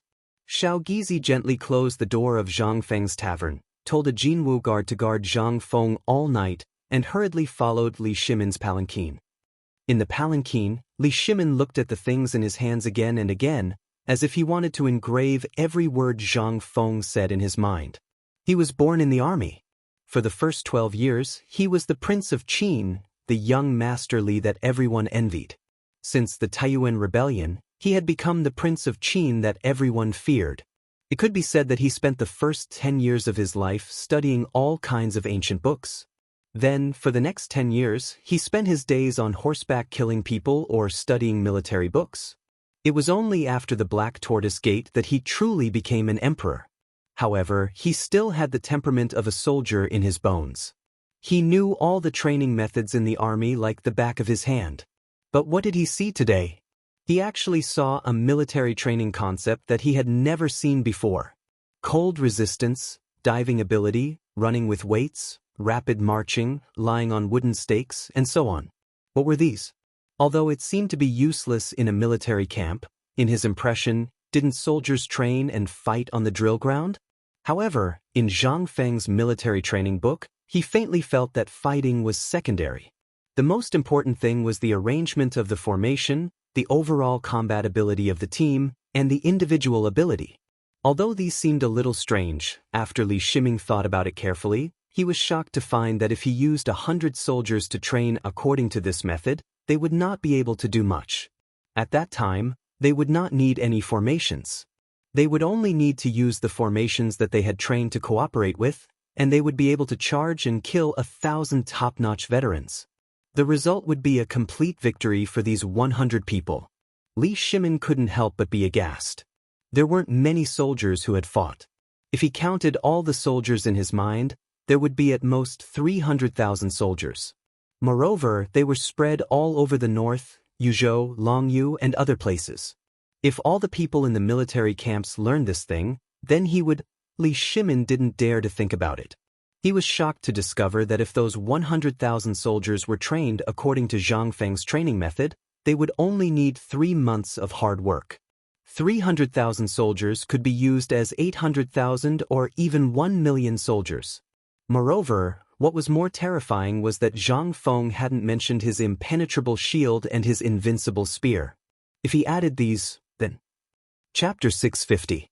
Old Hey, can you King hurry up? You're dawdling like a girl. The next morning, in Chen Yaojin's residence, Yu Qigong's loud voice reverberated in the huge duke's residence, causing all the servants and servants to tremble in fear. In the courtyard, Yu Qigong, Qin Xiong and Qin Shubao, who had changed into casual attire, were waiting anxiously like a black tower. Ever since they found out about Zhang Feng's incident 2 days ago, their hearts had already flown to Zhang Feng's little tavern. However, because of Tubo's incident, they did not dare to be careless. They could only suppress the restlessness in their hearts and wait. However, this weight was unbearable. During this period, they had also inquired about Zhang Feng. When they found out that the miraculous porridge with bone-strengthening powder and chicken, duck and pig's gizzard was made by Zhang Feng, how could they sit still? Behind them, there were tens of thousands of brothers who were starving. How could such a good thing be given to the damned commoners and let the soldiers starve? That was why after the morning court meeting ended, the two of them couldn't wait to carry Chen Yaojin all the way back to the duke's public house. The moment they entered, they took off their official robes and pointed at two Chen Yaojin who were about the same size as them and helped them change into their robes. After dressing up like this, Yu Qigong, who was already ferocious and had a face full of curly beard, really looked like a nouveau riche. It was just that he looked like a bandit who made a fortune. Qin Qiong was slightly better. After all, he was born handsome. Although he was old and wore a military uniform all year round, when he put on the brocade robes, he instantly looked like a businessman. Amidst Yu Qigong's angry shouts and curses, Cheng Yaojin dawdled out of the room. He patted the brand-new jade belt on his big belly and reluctantly stretched. "Let's go. You're so impatient. I've already said that this kid is still sleeping. You don't believe me? Let's go eat the northwest wind." Just like that, the three of them were too lazy to even ride horses. After all, those things were too ostentatious. Just like that, Cheng Yaojin and Yu Qigong continued on their way, cursing and swearing. The shocked crowd was forced to retreat, thinking that bandits had entered the city. Although it was still early in the morning market of Chang'an city was still bustling with activity. However, there were many people selling, and as for the people buying, there were basically not many people. The Guangzhong people had a bad habit. He didn't know where it came from. Early in the morning, he would carry a teapot or a birdcage and wander around the streets. When he met an acquaintance, he would brag about it and then walk away. Although their stomachs were growling from hunger, they still couldn't get rid of their bad habit of wandering around. When Yu Qigong's extraordinary height appeared on the street, he instantly attracted everyone's attention. However, when they looked at Yu Qigong's curly beard, which still had traces of grease on it, coupled with his ferocious appearance, the entire street instantly fell silent. The three of them didn't seem to be surprised. Each of them was holding a large handful of roasted chicken legs, and several bamboo beer cans were hanging from their shoulders with hemp ropes. While eating, they bragged about what had happened beyond the Great Wall. When the three of them walked to the small tavern, they touched their stomachs and their faces were very red. Cheng Yaojin pointed at Zhang Feng's closed door and said, "See, I told you that this kid doesn't get up until noon. Even if he gets up, it's because he has to urinate. You didn't believe me? Let's go, let's find a jar of fermented glutinous rice to moisten our throats. There was a damn dumpling stall here before." When Yu Qigong heard that there was dumpling, he touched his huge belly and looked around. "Where is it? Lao Tzu hasn't eaten dumplings in Chang'an and for a long time." Cheng Yaojin broke a branch to pick his teeth and said, "He went to Xianxia Academy with this kid. I heard that he's learning something about mathematics from the kid from the Du family." Yu Qigong stared. "How is that possible? Did all the people in Tong Hui Fong go there?" Along the way, only this Tong Hui Fong was special. What was different? It was just that on the road, there wasn't even a damn barbecue stall, not to mention people strolling around. Now Yu Qigong finally understood what was going on here. It turned out that they had all gone up the mountain to eat some kind of porridge. The three of them had just drunk a lot of beer and squatted on the road for a while. Instantly, their expressions became unnatural. They looked around, trying to find a place to pee, but there was no place. In the end, under Cheng Yaojin's horrified gaze, this silly guy directly kicked Zhang Feng's door to pieces. And in the midst of this loud noise, the Jinwu guards who had stayed behind to protect Zhang Feng hurriedly jumped out. But when they saw that it was Yu Qigong, they were so scared that their legs trembled. They hurriedly bowed and gestured for him to leave. Then they hurriedly ran away. Zhang Feng, who was sleeping soundly, thought that there was an earthquake when he heard this loud noise. He was stunned and hurriedly ran out. But in front of him, he saw a black wall rushing towards him. "Kid, where's the outhouse?" When Yu Qigong saw a disheveled teenager running out as soon as he entered the door, he only thought that he was a waiter. He picked up Zhang Feng like he was picking up a chick and asked. Zhang Feng was stunned. Pointing at the backyard behind him, Yu Qigong let go, and Zhang Feng instantly fell on his butt. At this time, while Zhang Feng's face was full of question marks, Cheng Yaojin walked in with an awkward expression. Zhang Feng pointed at the person behind him and asked, "Old Chen, who's this silly guy?" Chapter 651. Zhang Feng was completely dumbfounded. He was sleeping in his own house. Not only was the door smashed, but he was also lifted up and asked about the bathroom. "Damn you! Is that all? It's so early in the morning? Can't you solve the problem outside the door? Why are you so anxious?" F***ck your second uncle. Cheng Yaojin was known for his thick skin, but at this time, he couldn't help but blush. Well, Fengzi.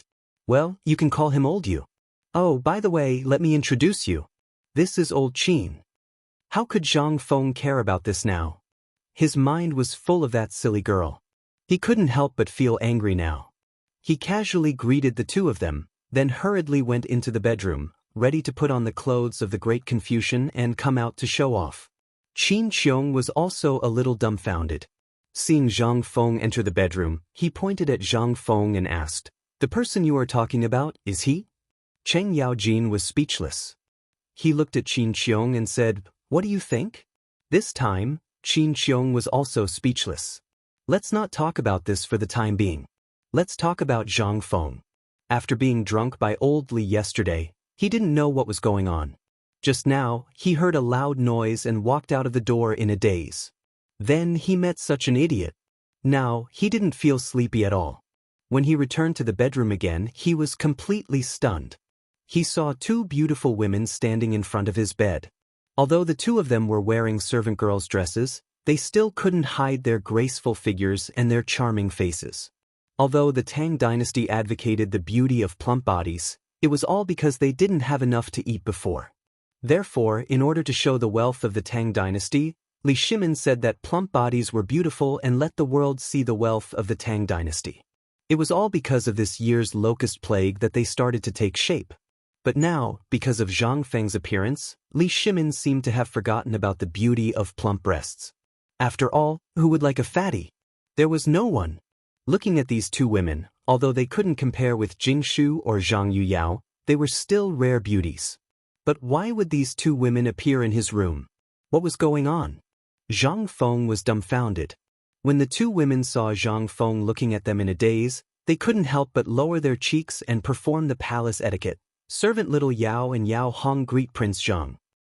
About that, I want to ask, where am I? What have I done before? Zhang Feng was dumbfounded and completely at a loss. The two women wanted to laugh, but they also understood the importance of this person in the emperor's heart. One of them was called Tao Hong. Her face was very round, and he didn't know whether her cheeks were painted with rouge or were naturally red. Anyone who looked at her would want to pinch her cheeks. At this time, Tao Hong said, "Prince Zhang was drunk yesterday, so I and Master asked us to stay and serve Prince Zhang." Damn it. Zhang Feng naturally understood what it meant to serve. He hurriedly lifted the quilt subconsciously and saw that the bed sheet was still gray as before. Only then did he breathe a deep sigh of relief, but he also sighed a little.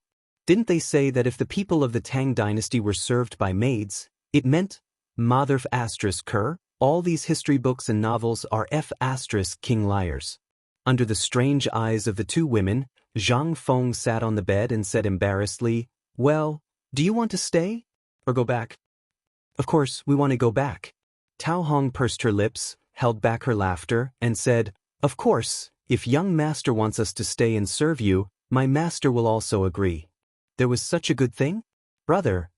Zhang Feng was originally very excited, but when he thought of Chen Tinyu and the other idiots, although he really wanted the two women to stay, he forced himself to pretend to be a gentleman and said reluctantly, "I don't need you for the time being. If I need you, I will ask Lao Li for you too." When Tao Hong and Little Yao heard this, a touch of disappointment flashed in their eyes, but they recovered in a flash. After all, to be able to stand out among so many maids in the palace, they naturally had some ability to serve Li Shimin. The two women bowed again and were ready to leave, but Zhang Feng stopped them. "Well, I don't know how to wear this robe. Can you help me put it on?" "Okay, Prince Zhang." When the two women heard this, they covered their mouths and chuckled, then picked up the neatly folded robe. However, when the two women shook the robe, their faces changed dramatically. They had naturally seen the robe of the great scholar. At this time, seeing it again, and it was in Zhang Feng's place, the two women couldn't help but be deeply shocked. However, the two women didn't say anything. They just let Zhang Feng do a good job, combed Zhang Feng's long hair, and changed his clothes. Zhang Feng just sat there and let the two women serve him. Except for the cloth in his crotch, they changed everything for him. At this time, Zhang Feng also realized that his original cloth in his crotch was gone, and the one he was wearing now was the one he was going to throw away before. Could it be? Zhang Feng suddenly thought of something and pointed to his chest. What happened to my clothes? Replying to Prince Zhang, you were drunk yesterday, and my master asked us to help you take a bath. Although Zhang Feng's skin was extremely thick, he couldn't help but blush when he heard it. Originally, he wanted to experience the feeling of a rich family. He didn't expect that this was really embarrassing. Chapter 652. Zhang Feng acted as if he was fleeing from a disaster. After the two women changed their clothes, he hurriedly walked out of the bedroom. The two women were very polite and didn't say anything. When they came out, they saw Qing Yaojin and Yu Qigong, who had just solved a big problem and couldn't help but be stunned. However, the two women also saw that it was a big matter, so they only bowed and then hurriedly left. At that moment, Yu Qigong was a little confused. He then took a closer look at Zhang Feng. It would have been better if he did not look, but when he did, he was instantly shocked. This kid was actually wearing the clothes of a great scholar? Yu Qigong had naturally seen the two women before. They were Li Shimin's personal palace maids. What did it mean that they had come out of Zhang Feng's bedroom? He saw that Zhang Feng was ignoring him and standing straight at the door, looking outside with his hands behind his back. Yu Qigong asked suspiciously, Old Black, who is this kid? Cheng Yaojin glanced at Yu Qigong and snorted as a reply. This made Yu Qigong feel as if his heart was being scratched by a cat. Although Zhang Feng was looking outside, his ears were perked up as he carefully listened to the conversation between the two. When he heard that Old Black was actually so awesome, he could not help but praise him in his heart. This iron tower of a fool should be taught a lesson like this. Damn it, why would someone kick someone's door in the morning? Why would he lift the owner up as soon as he entered? What was this? This was a slap in the face. How would Lao Tzu survive on this street from now on? Did he not care about his reputation? After the three of them took turns to open the floodgates to let the water out, Yu Qigong saw that Zhang Feng was still ignoring them and could not help but panic. After all, not to mention the magical military book, the magical porridge was the best way to solve the military's food shortage. He had eaten that thing before, and it was indeed very magical. Not only did it have the fragrance of meat, but his old legs did not flare up while he was eating the porridge. What was this? This was a treasure. Furthermore, he had heard that Zhang Feng had even brought the divine Dr. Sun Simiao to Pyrolite Mountain to perfect the kanji. Yu Qigong couldn't help but have some thoughts. But even if you beat him to death, he wouldn't dare associate that person with the kid in front of him. She didn't look like one at all. However, at this moment, Qing Yaojin ignored him and Qin Shubao sat there with a respectful expression without saying a word. This made Yu Qigong's hair stand on end. Yu Qigong was a man made of steel and had seen all sorts of situations. Since he would be cut down no matter what he did, Yu Qigong stood up and cupped his fists with a smile. Little brother, I apologize for offending you just now. I really needed to go to the toilet. If the patrolling soldiers found me peeing on the street, they would confiscate my tools. That's why I acted this way after I found out that Big Old Black and your shopkeeper are brothers. If I've offended you in any way, please forgive me. I will take full responsibility for this matter. And to offend you, I have a piece of ancient jade here that I'm willing to give to you. I'll send someone to give you 1,000 strings of cash as an apology. How about that? But I haven't asked who your master is. Whose disciple are you? He couldn't figure out the kid's identity, so he had no choice. When Zhang Feng heard that, he didn't want to fall out with old Qin, so he turned around and cupped his fists. He pointed at the door and said, It's nothing, but my neck and butt are hurting right now. When Yu Qigong heard that, how could he not know that the kid was taking advantage of the situation to extort him? He had no choice but to grit his teeth and say, Old man originally suffered from old cold legs. An old friend of mine obtained a batch from Goguryeo. Hey, what are you talking about? Although 100-year-old ginseng is very precious, you don't need a whole cart. But since you're old Chen's friend, I won't stand on ceremony. How much is this door worth? I'll exchange it myself. Come. Have a seat. Yu Qigong wanted to slap himself. Why didn't you say so earlier? Why didn't you say so earlier? Great, now it was a whole cart. No matter how rich his family was, a cart of 100-year-old ginseng would cost at least 10,000 strings of cash. But what could he do now? Moreover, the kid couldn't figure out his identity and was even wearing the clothes of a great scholar, yet old He didn't find it strange. He couldn't figure out Zhang Feng's identity, so he could only force a smile and cupped his fists. I haven't asked for your name yet, young man. Zhang Feng waved his hand and took out 3 jugs of 65-proof white wine from the wine cabinet. He then took out a jug of 15-proof sake and handed it to the 3 of them. Finally, he placed the 15-proof sake in front of him and cupped his fists. I apologize for my lack of care. I'm Zhang Feng, and I'll be the shopkeeper of this tavern. Yu Qigong was dumbfounded. Qin Shubao was dumbfounded. So, this kid was Zhang Feng? Was he also the shopkeeper of this tavern? Or was he a great scholar? Qin Shubao seemed to have thought of something. He stood up and cupped his fists. I've heard a lot about Prince Zhang. Chang and University is not only well known in Chang'an City, but also in the remote areas of Jianan Province. It's a blessing of 3 lifetimes to be able to meet me today. Chapter 653. Yu Qigong went crazy. He finally connected all the dots in Qin Shubao's words. He had heard of the Chang'an Academy. After all, his 2 sons had been kidnapped by the crown prince. How could he not know? However, they only knew that it was opened by a young man named Zhang Feng, who was only 20 years old. With just 3 poems, he was jointly recommended by Yu Shernan, Chu Suiliang, and the other 3 great scholars to be a great scholar. But why didn't he associate it with this boy? Now that he had offended Zhang Feng, he suddenly felt that his 2 silly sons were going to be in trouble. Yu Qigong hurriedly cupped his fists and looked Zhang Feng up and down. He clicked his tongue in wonder and said, "So you're the famous Zhang Feng. No discord, no concord. I was reckless today. Don't worry, in 3 days, a cart of Korean ginseng will be sent here. Take it as my apology. I've heard that Xianxia Academy is marvelous, but as you can see, I don't even know how to read a basket of words, but I've got a book called Han Fizi. Please kindly accept it." Zhang Feng's expression changed. Han Fizi. Since it was Han Fizi. And it was a rare book.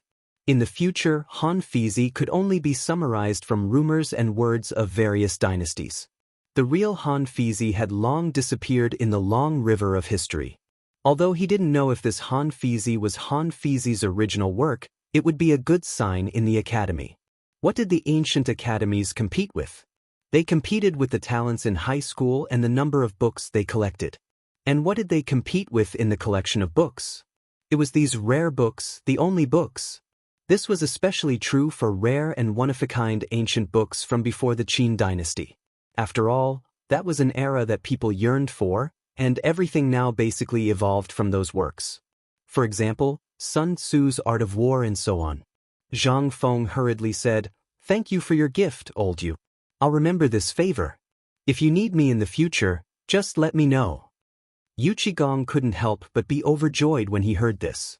Indeed, it proved the old saying that one could not catch the wolf without risking the child. Although he didn't understand Han Fizi, he wasn't stupid. He had already found someone to copy at least 10 copies. As for giving the only copy to Zhang Feng, on the one hand, it was for his son's sake. On the other hand, it was because of him. That was a book on the art of war. Zhang Feng was about to propose a toast, but when he saw the empty table and Qing Yaojin in the tavern, he slapped his head and said, "I'm sorry for my rudeness. Please take a seat. I'll go and prepare the dishes." As he spoke, Zhang Feng hurriedly took off his robe and went into the kitchen. Wearing this thing was really a hindrance. He really didn't know why the people of this era cared so much about this robe. Within a quarter of an hour, Zhang Feng hurriedly prepared some dishes to go with the wine. He also specially made 2 dishes from the crucian carps and crabs in the water tank in the backyard and served them to the table. As soon as Zhang Feng came to the table, the 3 people at the table had already poured themselves and drank. Seeing Zhang Feng come, Yu Qigong and Qin Qiong stood up and took the delicacies on the tray. Their gluttons had long been attracted by the fragrance of the kitchen. How could they sit still? They wolfed down the food. Zhang Feng raised the wine jar and said, Old Yu, Old Qin, since you are friends with Old Chen, Fengzi, these two guys are Lao Li's right-hand men. If it weren't for the two of them in Longyu, Lao Li wouldn't be so peaceful. Although they are his subordinates, it's better to say that they are Lao Li's brothers like us. Just treat them like us. Don't be so cliché. We're all uncouth men. There's no need to be so genteel. Zhang Feng understood when he heard this. He stopped being genteel and raised the wine jar. I'll drink first. You guys can drink as much as you want. As he spoke, Zhang Feng raised the wine jar and was about to gulp it down. However, before the wine jar touched his mouth, a strong and pungent smell of alcohol rushed at Zhang Feng and made him frown. Motherf asterisk Kerr, who gave me this liquor with a high alcohol content? If he drank this damn jar, wouldn't Lao Tzu go to see the king of hell? But now he had already acted cool. Moreover, among Qing Yaojin and the other two, Zhang Feng was so bold. How could they fall behind? Moreover, they had important matters to discuss with Zhang Feng today. The three of them also raised the wine jar and gulped it down. There was no other way. Zhang Feng looked around and smelled the alcohol. He couldn't tell who changed the wine, so he braced himself and gulped down a few mouthfuls. After a few mouthfuls, Zhang Feng was terrified. He sat down dizzily and only coughed. On the other hand, these three valiant generals continued to gulp it down as if it was plain water. Good wine. Fengzi's wine is really amazing. It's hard to believe that Old He is hiding this thing like a treasure. Come, Fengzi, let's continue. Since Old He calls you Fengzi, Old Man will call you that too. Yu Qigong drank happily. He had always drunk a lot. Moreover, there was a ban on alcohol in the military. He hadn't touched alcohol for almost a year. Now that he had, and it was such a good wine, how could he not drink to his heart's content? However, Zhang Feng's actions were all bark and no bite. Yu Qigong was displeased. He shook his beard and patted Zhang Feng's shoulder. Fengzi, what's wrong? Are you looking down on me? Zhang Feng looked at the fleas crawling up and down on Yu Qigong's curved beard in horror. He couldn't help but feel his scalp explode. In addition to Yu Qigong's slap, Zhang Feng felt as if his left shoulder had suffered a heavy blow. His body staggered and he almost fell to the ground. Yu Qigong was also surprised. Fengzi, what's wrong with you? Did you collapse from exhaustion last night? Why is the body of someone who can come up with such amazing military knowledge so weak? Chapter 654. Zhang Feng had already passed out at this time. Since he returned to Chang, and this time, he had been drunk every day. Zhang Feng wondered if he should not have come back. If it went on like this, his stomach would be perforated sooner or later. He coughed violently for a while. Zhang Feng hurriedly refused Yu Qigong's kindness and waved his hand repeatedly. Brother, you're good at drinking. You guys continue. I've suffered on the mountain. I can't eat enough and sleep well every day. No matter how good my body is, it will be worn out. I'm not as good as you guys. Don't try to fool us. Last time my Tainyo came back, he said that you lived a good life on the mountain. Not only did you eat wine and meat every day, but you also cooked some roast chicken every day. You're not a good friend. Zhang Feng stared at Qing Yaojin and his face darkened. But when he took a closer look, he found that Qing Yaojin was completely fine after drinking a jar of wine. He was very different from before. He couldn't help but realize that the wine was exchanged by this grandson. And among the people at the table, only Qing Yaojin knew that he had done this. But he had no evidence, so he could do nothing. Just like that, the dizzy Zhang Feng was forced to drink almost half a liter of wine by the three people. Seeing that Zhang Feng was talking too much, they couldn't help but stop. Instead, they asked Zhang Feng to eat. More than 2 hours later, Zhang Feng finally regained a little clarity. It couldn't be helped. Zhang Feng originally didn't have a high alcohol tolerance, but after drinking with these amazing people all day long, his alcohol tolerance slowly increased. Although it wasn't a huge amount, at least a liter of alcohol was nothing to him. However, today's situation was a bit abnormal. Even a fool could see it, let alone someone like Qing Yaojin who couldn't hide things. He had something to ask of him. Otherwise, why would this person give him a cart of Korean ginseng at the beginning? That would be a real fool. And not only that, he also gave him Han Fizi. What was Han Fizi? This was a genuine treasure, but this guy actually gave it to him so easily? If he wasn't an idiot, then he was an idiot. However, even though he looked like an idiot, he was able to work under Lao Li and make Lao Li hand over the entire Longyu business to him. What did that mean? Moreover, Zhang Feng always felt that old Qin, who looked gentle and quiet, was not someone to be trifled with. After all, there was a saying, "A full pot doesn't make a sound, but half of it is shaking." Zhang Feng deliberately pretended to be drunk. Although this appearance was a little too much, it never failed. Zhang Feng's reputation as a good drinker had long been known. This was a natural signboard. This time, he successfully prevented Zhang Feng from being drunk. After resting on the table for a long time, Zhang Feng pretended to catch his breath and asked, Old Qin, you don't know. Feng Zi doesn't say anything else, but there's one thing that I want to talk to you about. Go out and ask around. Who in this 10-mile radius doesn't know my name, Zhang Feng? Yes, you're right. Yu Qigong rubbed his hands together and dealt with Zhang Feng. Zhang Feng suppressed the chill in his heart and put his arm around Yu Qigong's shoulder. Old Yu, did you run into some trouble? I'm not that talented, but I'm still good at reading fortunes and guessing. If you have any problems, tell me. Yu Qigong's eyes lit up when he heard this. However, Qing Yaojin couldn't help but look at Zhang Feng suspiciously. This didn't seem like this kid's style. Could it be that this kid got drunk yesterday, and today he drank until he became muddle-headed? However, Qing Yaojin didn't think too much about it and said, Feng Zi, you don't know. Ever since we established trade with Tubo, business in Longyu Dao has increased. However, I'm sure you know about the recent happenings at the border, right? Zhang Feng pretended to be surprised and nodded. Lao Li mentioned this yesterday. I thought that Lao Li was just talking drunkenly. Could it be true? Of course it's true. Yu Qigong sighed and grabbed Zhang Feng's hand and patted it. It hurt so much that Zhang Feng winced. Only then did Yu Qigong let go of Zhang Feng and said, This matter started a month ago. A month ago, the border wasn't peaceful. Those who traded cows, sheep and horses for food couldn't solve Tubo's problem. Later, our Tang dynasty lacked food, so Tubo didn't have a single grain of food, so Zhang Feng was puzzled. That's the government's business. What does it have to do with you? Yu Qigong glared at him. Do you think the government can be relied on?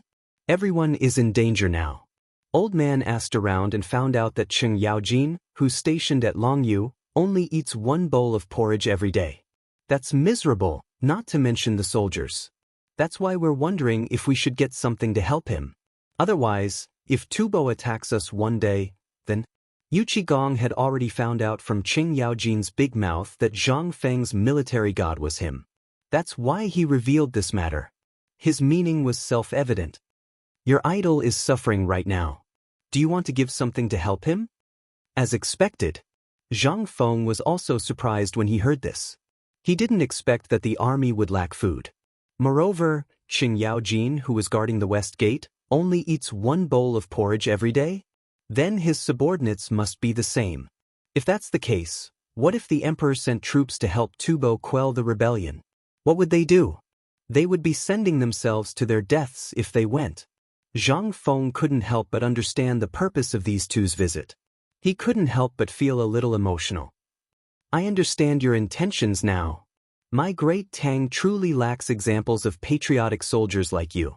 Since the two of you have spoken, this humble one might not have any other items, but I do have the recipe for a porridge that can resist hunger and strengthen the body. I hope that the two of you can pass it to General Qing Yaojin.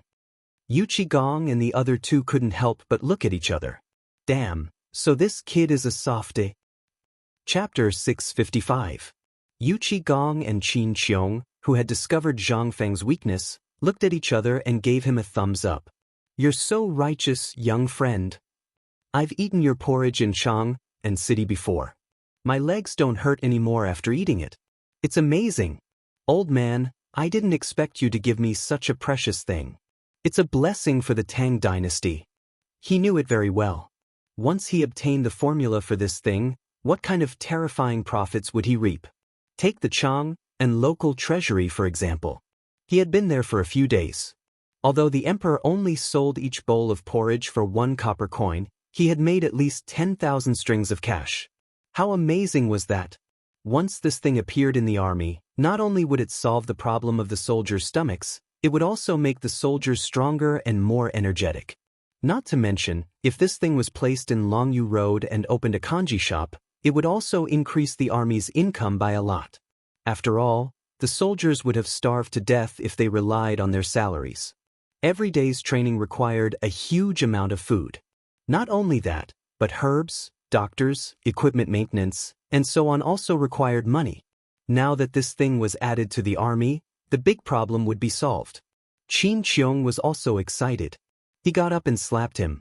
Zhang Feng hurriedly got up and helped them up. Brothers, are you looking down on me? No matter how amazing this thing is, it's just a piece of paper to me. If you need it, and it's for the sake of the country and the people, I wouldn't dare to keep it for myself. Then wouldn't the reputation of my White Deer Academy be destroyed if the world were to find out about it? After that, Zhang Feng pretended to be surprised and said, "Don't mention this again. If anyone says anything, they're not my brothers anymore." Ha, good. That's a real man, a real man. Good. Come, let's drink. Let's drink for this, Jingfengzi? Yu Qigong took the lead. The three of them each picked a jar of wine from the wine cabinet and gulped it down. Zhang Feng's eyelids twitched.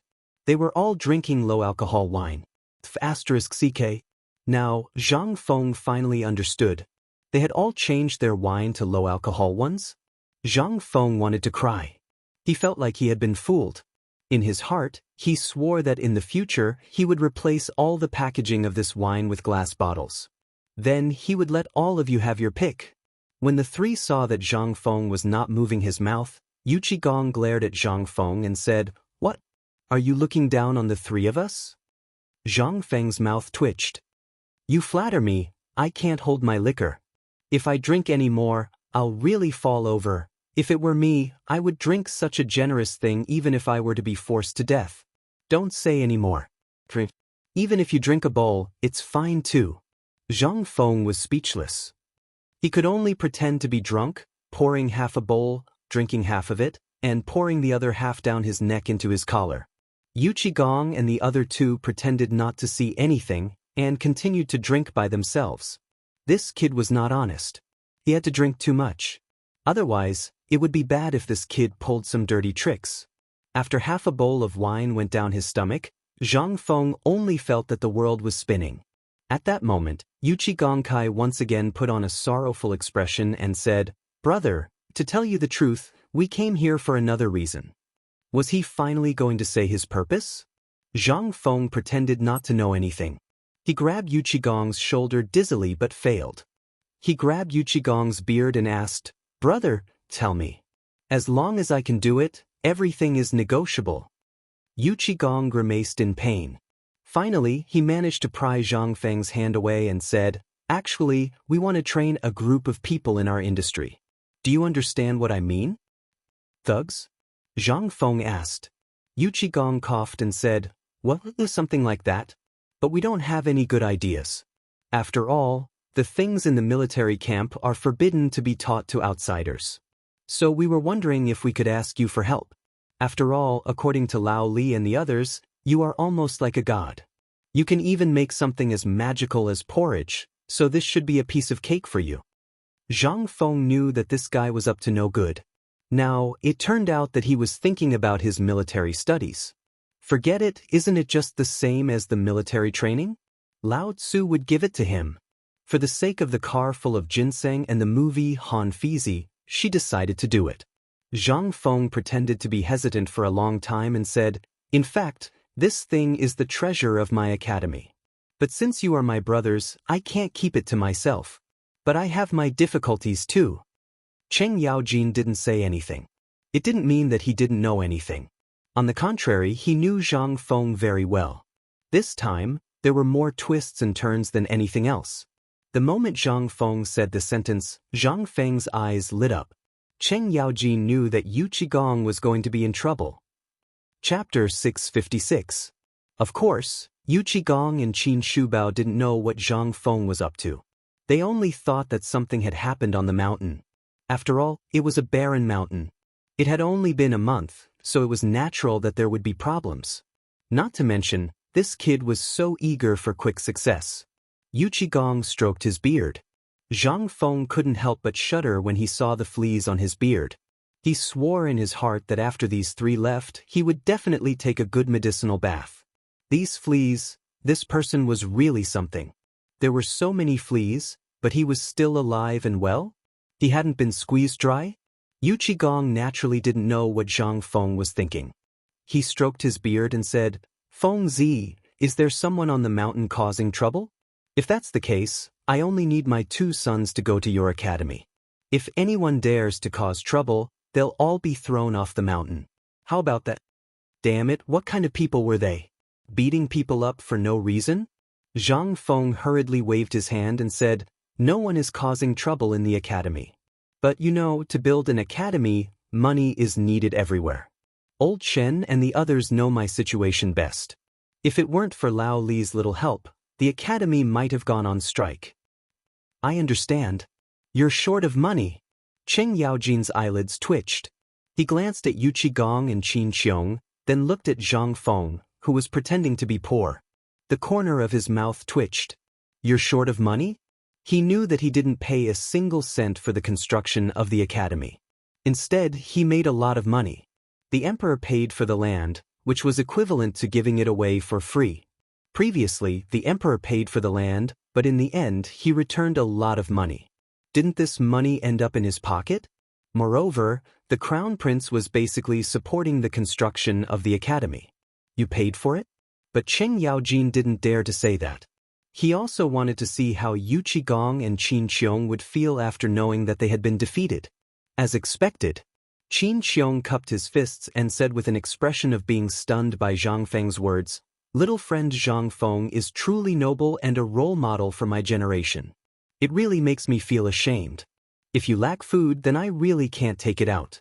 But if you're talking about silver, as long as you need it, it just so happens that the copper coins in my storehouse are about to go moldy. I'll find someone to send it to you on another day, immediately." Zhang Feng's eyelids twitched. "Is the money in the treasury moldy? How much would that cost?" He hurriedly cupped his hands and sighed with emotion. "Elder brother Qin is still the best. Then I'll thank you here." Wait, how could Yu Qigong sit still? However, before he spoke, he looked at Cheng Yaojin. That meant, how would Cheng Yaojin know that he would be caught in the crossfire if he just sat there and didn't speak? He could only say, "Lao Tzu isn't like the rest of you. I estimate that 500 dan of food and fodder have already been transported to Shao Mountain." When Zhang Feng heard this, he grabbed Cheng Yaojin's hand excitedly. "Elder brother Qin, you're really the savior of my college. I represent White Deer College to thank you for the food. When my college is completed, there will definitely be a place for you on the merit monument." When Cheng Yaojin heard this, he stroked his beard and laughed loudly as he stared at Yu Qigong. "You're still the best. Good. When the food from the south arrives, I'll think of a way to get some for you." Yu Qigong was infuriated. He clenched his teeth and slammed the table. "I don't have any food, but I heard that Feng Zi is looking for skilled craftsmen. I happen to have such talents under me. If you need them, I'll get them for you tomorrow. Is 5,000 enough?" Zhang Feng was stunned. 5,000 people? Do you think I'm a charity hall here? Raise 5,000 people for you? Although he didn't know what these people under Old Yu did, these 5,000 mouths needed to eat. After calculating, Zhang Feng still gritted his teeth and said, although, seeing Zhang Feng's ugly expression, Yu Qigong gritted his teeth again and said, along with them up the mountain were old man's 10,000 coins and some silk brocade. When he heard this, Zhang Feng immediately squeezed out a smile. "Oh my, elder brother, you're still the most practical. All right, just based on your words, even if you want me to sacrifice my life, I won't hesitate." Yu Qigong felt the pinch. Moreover, the 5,000 people under him were all skilled in construction. When there was a war, it was fine because they were all treasures. Whether it was blacksmiths or carpenters, they were all experts. There were even top craftsmen. However, when there was no war, they had to spend a lot of money and food to raise them. Normally, it wasn't much. Every mouthful of food was a matter of money. However, there was no other way now. Yuqigong was already eating porridge every day. Where would he have the money to raise people? However, after being provoked by Cheng Yaojin, he instantly thought of this idea. It just so happened that Zhang Feng was short on manpower and he couldn't afford to raise them. Didn't they happily reach an agreement? After they drank another bowl of wine, Zhang Feng asked, "Oh right, may I know why you brothers are here this time?" Chapter 657. Zhang Feng had really forgotten. Yuqigong was a little speechless. He nudged Qin Qiong with his elbow, and Qin Qiong said, "Brother, you know that we're in Longyu, and the border isn't peaceful right now, so we want to train a group of guards to guard against thieves. They're the thugs you mentioned." Zhang Feng suddenly understood. If that's the case with such a big business, the local area, Feng, you really don't remember? Yuqigong suspected that this kid was pretending to be drunk. He had clearly said it just now, and now he was asking again. Wasn't it obvious that he wanted to scam them again? He was afraid. Now, other than the mansion in Chang and in those businesses, he had given everything he could to this kid. He was afraid. If it happened again, he could only use the mansion to repay the debt. Cheng Yaojin also felt that it was a little too much. He hurriedly explained what he had just said. Zhang Feng still gave him face. Only then did he come to a realization. He pretended to be angry and said, "You should have said so earlier. Why didn't you say so earlier? Why didn't you say something so important earlier? That place not only has your businesses, but I also have shares in all of your businesses. If those thieves rob it, won't that cut off my path to wealth?" Yuqigong and the other two were completely speechless. They only had one thought at this time. They wanted to beat someone up. This grandson was 2F** king annoying. So after talking for so long, they were now the ones to be blamed? Zhang Feng didn't want to be long-winded anymore. Now that his head was dizzy, he just wanted to quickly deal with this matter and go to sleep. Otherwise, when he was dizzy, he would be tricked by these three. That would be terrible. Well, as I've said before, this is the treasure of my academy. It's also a secret that I won't pass on. However, since you've all been so generous, it would be inhumane of me to hide it from you. However, I have a test question here. If you can answer it correctly, then this military book will be presented to you with both hands. No, and that training method of yours. I want that too. Qin Qiong hurriedly added. Zhang Feng patted his head and said, "Then I'll have to trouble Brother Qin to help me get the brush and ink. I'm drunk. This training method is actually very simple. You just need to build a training ground according to what I've drawn. Horizontal bars, parallel bars, this swamp altar, sandbags, and this. How was Zhang Feng drunk at this moment? While writing and drawing on the paper, he explained to them, such as the fishnet-like net wall, the wooden horse, the minefield that required them to crawl, and so on. The more they looked and listened, the more their eyes burned with passion. What is this? In the past, their barracks, regardless of whether it was good or bad, were all thrown into the training ground and trained to kill. But who would have noticed that soldiers could train like this? Let's not talk about the soldiers first. Let's talk about the weightlifting squats first. While Zhang Feng was talking, Cheng Yaojin quietly ran to the backyard and found a sack of food. He held it high above his head, but after only 10 rounds, he felt like he was running from the palace to Chang and city and then running back. It was as strenuous as running from the palace to the outskirts of Chang and city and then running back. His legs were as sore as if he had climbed a mountain for a whole day. Cheng Yaojin couldn't help but be shocked. He pulled the three of them to the backyard and pointed at the sack. "Feng Zi, let's not talk about other things first. Lao Tzu's physical strength is not bad. He can lift 180 kilograms without panting or blushing. But why can't I do 3 of the squats you talked about with this sack of food?" Zhang Feng heard this and glared. "Do you still need to ask? Tell me, how old are you? You haven't even flexed your muscles yet, and you're suddenly undergoing such high-intensity training. You should thank the heavens that you didn't tear your ligaments." Faced with Zhang Feng's attack, Cheng Yaojin didn't care. In any case, this brat dared to insult others. He even dared to insult the emperor, so he didn't care. But this thing was very important, so he didn't dare to be careless. After all, this thing was really damn useful. In the long run, if he squatted 5 times a day, he would only need to do 5 times. In a month, his broad axe would be able to add another 50 kilograms. Moreover, it would be as easy as playing with a small wooden stick. If he let his subordinates do such a miraculous thing, then everyone would be able to watch a broad axe charge forward. That would be damn exciting. Zhang Feng slowly pointed to a green brick at the corner of the wall and said, "At the very beginning, you guys can rely on your good physical strength, so you can definitely do it. However, those servants of yours who drink porridge all day definitely can't do it like you guys. This will only cause them to die without a doubt. Don't you guys understand the principle of more haste, less speed?" Yu Qigong and the other 2 shook their heads, causing Zhang Feng's face to darken. "Hey, this needs to be done step by step. For example, at the beginning, you guys can tie this brick to your ankles and then jump on the spot like this." As he spoke, Zhang Feng jumped on the spot to demonstrate for the 3 people to see. However, he didn't tie the brick to his ankles.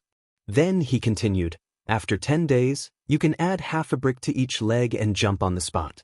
You only need to do it 3 times a day, each time for half a quarter of an hour. After that, you can also run with weights. After that, when you can carry 30 kilograms of weight and tie 5 kilograms of bricks to your ankles and still be able to move freely, then congratulations, your hired thugs have finished their apprenticeship." Chapter 658. At this time, you will need this toy. Olchin, do you believe that if you do as I say, a month later, even if you squat for 2 hours with this toy in your hand, your face won't turn red and you won't be out of breath? At that time, even if there are only 100 of you, you will be able to defeat 10,000 Tufan soldiers. Hiss. The 3 of them were shocked when they heard this. If not for the fact that Qing Yaojin had held up the bag of grain just now, the 3 of them would definitely have thought that this kid was bragging. However, after hearing Zhang Feng's detailed explanation, the 3 of them could not help but gasp. As long as they were not fools, they would be able to figure it out. However, Yu Qigong could not figure it out. "Fengzi, what does this have to do with the battlefield? Don't we need to charge and kill on the battlefield? Why do you only pay attention to this? Don't you need the conventional charging and killing formation?" Zhang Feng looked at Yu Qigong as if he was looking at a fool and said, "Who said that? Do you think that what I drew on the notebook for you was just for fun? Let me tell you, this is actually the elementary military science, also known as military training. If a person can completely master this thing, then he will be qualified to train in individual combat and formation. If that's the case," Zhang Feng thought for a while and said, "you only need to go to the military camp and hire a trainer. Now, you can hire a trainer with just 1 stone of grain. Don't they know those things? At this time, you can ask them to teach you. After 3 years, when Shintinyu and the others come out, I will ask them to train you. In less than a month, all of your fighters will be able to become commandants." The 3 of them were completely envious when they heard this. It turned out that there was still the most important part that he had not taught them. No way. They had to get their sons to come to the academy. Otherwise, in 3 years, that big fool Qing Yaojin would be so arrogant. Yu Qigong could not help but ask, "Fengzi, there is one more thing that we are here for this time. Look, I am an uncouth man, but the 2 boys at home are too handsome. They are always causing trouble in Chang'an City. That's why I was wondering if I should send them to you. Come on. I'd like to see how handsome you're talking about." Zhang Feng patted his chest and said, "We are all brothers. Since we are brothers, let's not talk about these things. As long as they come, I guarantee that in 3 years, I will teach them all my skills." "That's a promise. Old Qin, I also have a—" "Come. Zhang Feng directly interrupted Qin Qiong and patted his chest. After that, Zhang Feng personally demonstrated the benefits of combining military training with physical training and organized everything into a written document. Only then did the 3 of them hold it in their arms like it was a treasure. However, in the end, none of them felt at ease. Yu Qigong and Cheng Yaojin glared at Qin Qiong. How could Qin Qiong not know? He borrowed the pen and ink in Zhang Feng's hand and hurriedly copied 2 copies. Only then did Yu Qigong and the other two give up. Zhang Feng also took the opportunity to quickly make a bowl of vinegar soup and drank it. With a shiver, he also sobered up a lot. At this time, when he saw the three of them holding the sack up and down, Zhang Feng was speechless. However, it was not good to say anything. Anyway, if they wanted to play with this thing, then let them play with it. The preparation itself was a set of fitness equipment in the future. However, in this era, there was no other way to use it. They could only use the simplest. If it was possible, Zhang Feng would definitely copy the original set of military training in the future. However, it was not now. Even if he wanted to do it, he would do it in the academy. After the three of them played with it for a while, seeing that Zhang Feng seemed to have sobered up, Qin Qiong breathed heavily and stretched his body. Fengzi, this thing is really so magical. Usually, even if you walk for a whole day or ride for a whole day, your face won't be red and you won't be out of breath. However, this sack is at least 100 pounds. Why is it that after a few plays, my whole body feels uncomfortable as if it has been hammered? You guys are too weak. The few of them were speechless. However, according to Zhang Feng's standards, they were really too weak. However, at this time, they were even more passionate about the military training that Zhang Feng was talking about. Cheng Yaojin could not sit still anymore. He wanted to slap Zhang Feng, but was nimbly dodged by the annoying guy. He touched his nose and said, "Fengzi, just tell us, what is this military training thing? Today, after hearing what you said, I feel uncomfortable, as if a cat is scratching my heart." Okay, if you guys want to know, I will ask you the simplest thing. If you guys tell me, not only will I teach you all about military training, but I will also teach you the second half of the training manual that is considered confidential. How about it? The three of them heard this and hurried over. Is what you said true? Zhang Feng patted his chest and looked at the three of them with disdain. How can it be false? Now, each of you has 3,000 people, and I have 5,000 pounds of grain. How can you distribute the 50,000 pounds of grain equally? Chapter 659. This time, the three of them were stunned. That was something that belonged to the quartermaster. How would they know? However, when they thought of Zhang Feng's amazing military knowledge, they could not help but scratch their heads and think hard.